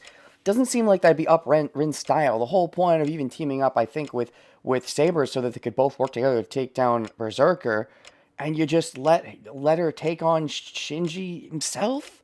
Like, what are you doing, Rin? Like, you want the other servants to be taken out, right? Isn't this your war that you want to win? Like, this is my war, and I want to win it. I mean, like, that was all her thing, is that this is my Holy Grail war. I'm going to win this one. Well, one servant already got taken out, and you basically had nothing to do with it. Are you doing something else on your own so you don't really mind? Because, you know, I guess, you know, I assumed you were the kind of person who wanted to beat everyone yourself if you could. You wanted to be the main character of your story, but you didn't really care that much to get involved. It really makes me wonder what's going on in your head. But also what you've been doing, even outside of your head. What have you been doing? シンジを探しに行って帰ってきたと思ったらセイバーがあれでしょ。一波乱あったのはわかるけど、説明してくれないかしら。Oh, hey, Shiro actually succeeded now that I think about it. I thought you went out looking for Shinji. Yeah, you said you wanted to do it all today. And I did do it all today. And Saber was like that. I can tell that something happened, but can you explain the details? Dash, dash, dash, dash. Shinji's dead. Ryder's gone. I hesitate. Saber's noble phantasm. Do not tell that to her! I mean, you're not that much of a teammate with her. She's either become disillusioned with everything magic related after realizing the truth of her feelings and become passive, or she's doing some sneaky shit in the back. I don't think it's either. I mean, I think it's sneaky shit, but I mean, I don't think it's... I think it's like, she's doing sneaky shit, but... I don't know. I don't know, man. Rin, what's up with you? Can I at least get a hint? Rin, can you give me a hint? What have you been doing? Saber's noble phantasm. I should avoid revealing her true name. Yes, good idea, Shiro. Do not reveal your true name to someone who you're eventually going to have to fight. Have you realized that? That, you know, you're going to have to fight her? Was seeing Shinji's corpse and fighting against Shinji, who you thought was your best friend for a while, has that made you realize that you got to be a little more careful with Rin? It's not something I can reveal by my judgment alone. There's that too. ライダーを倒した。シンジはレイジを失ってリタイアしたよ。ただ、その時にセイバーが宝具を使って、その後に倒れたんだ。Ryder was defeated. Shinji retired. Retired? You say that like he didn't die. Are you dancing around the idea that he didn't die? Because you don't even want to say it out loud? Because, like, that would be saying, wow, I just saw a dead person, that kind of thing? Losing his command spell. But Saber used her noble phantasm and collapsed after using it. Uh-huh. But you did, wow, you made it known that she did use it, but you're not going to say what it is to her, which is, I mean, correct, but still.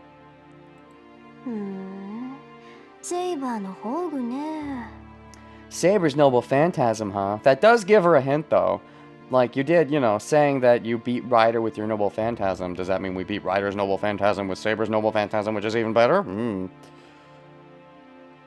I mean, Archer should already know who Saber is, theoretically, and would have maybe told Rin, so Rin might be playing along here. Or maybe thinking, what would, you know, King Arthur's noble phantasm be? Probably the Excalibur, but what's the extent of it? Something, something, something.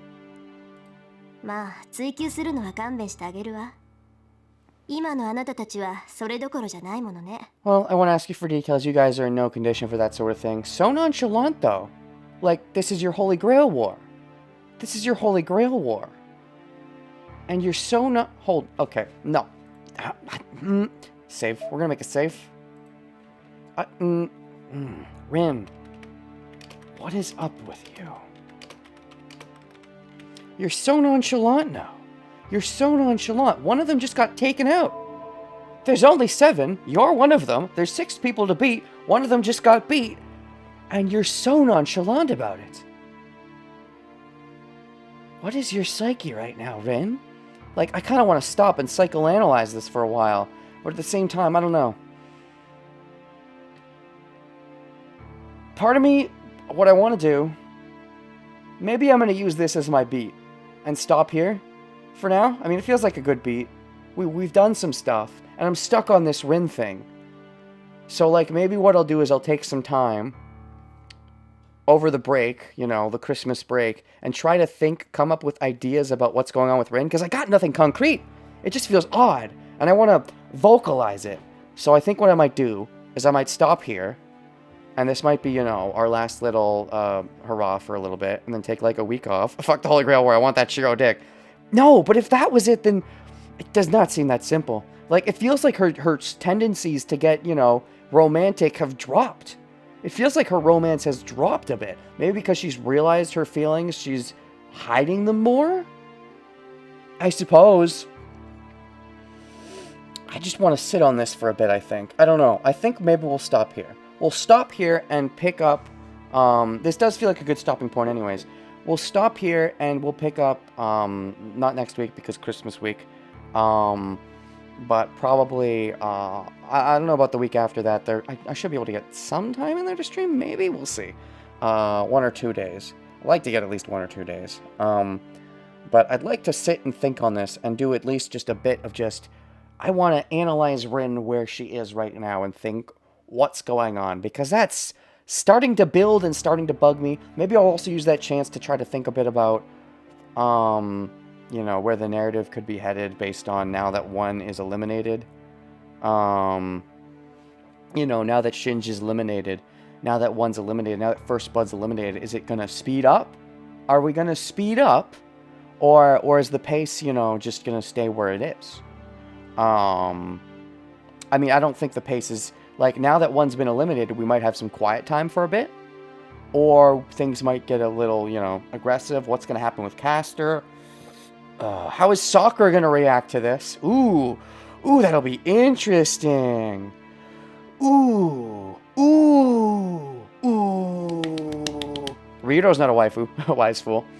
Okay, I want to think. I want to sit on thinking this. And probably when I start my next stream, fair warning, I'll probably just be a lot of theorizing right off the bat. And so, yeah, there's thoughts that are swirling around, and probably when I start my next stream, it's probably going to be a good few minutes of theorizing, and then we'll continue. But this feels like a good place to theorize anyways. I feel like we finished the first act of, what, 7? Berserker Best Waifu? Of course. Yeah, so for the YouTube audience, I'll see you guys next time. Still don't have an outro phrase. This feels like, you know, we maybe have finished the end of the first arc of the game. Only, I don't know, a million more arcs to go. But progress. We're making progress. We didn't kill them, but somebody died. So, see you guys next time. Still don't know outro phrase. Start recording.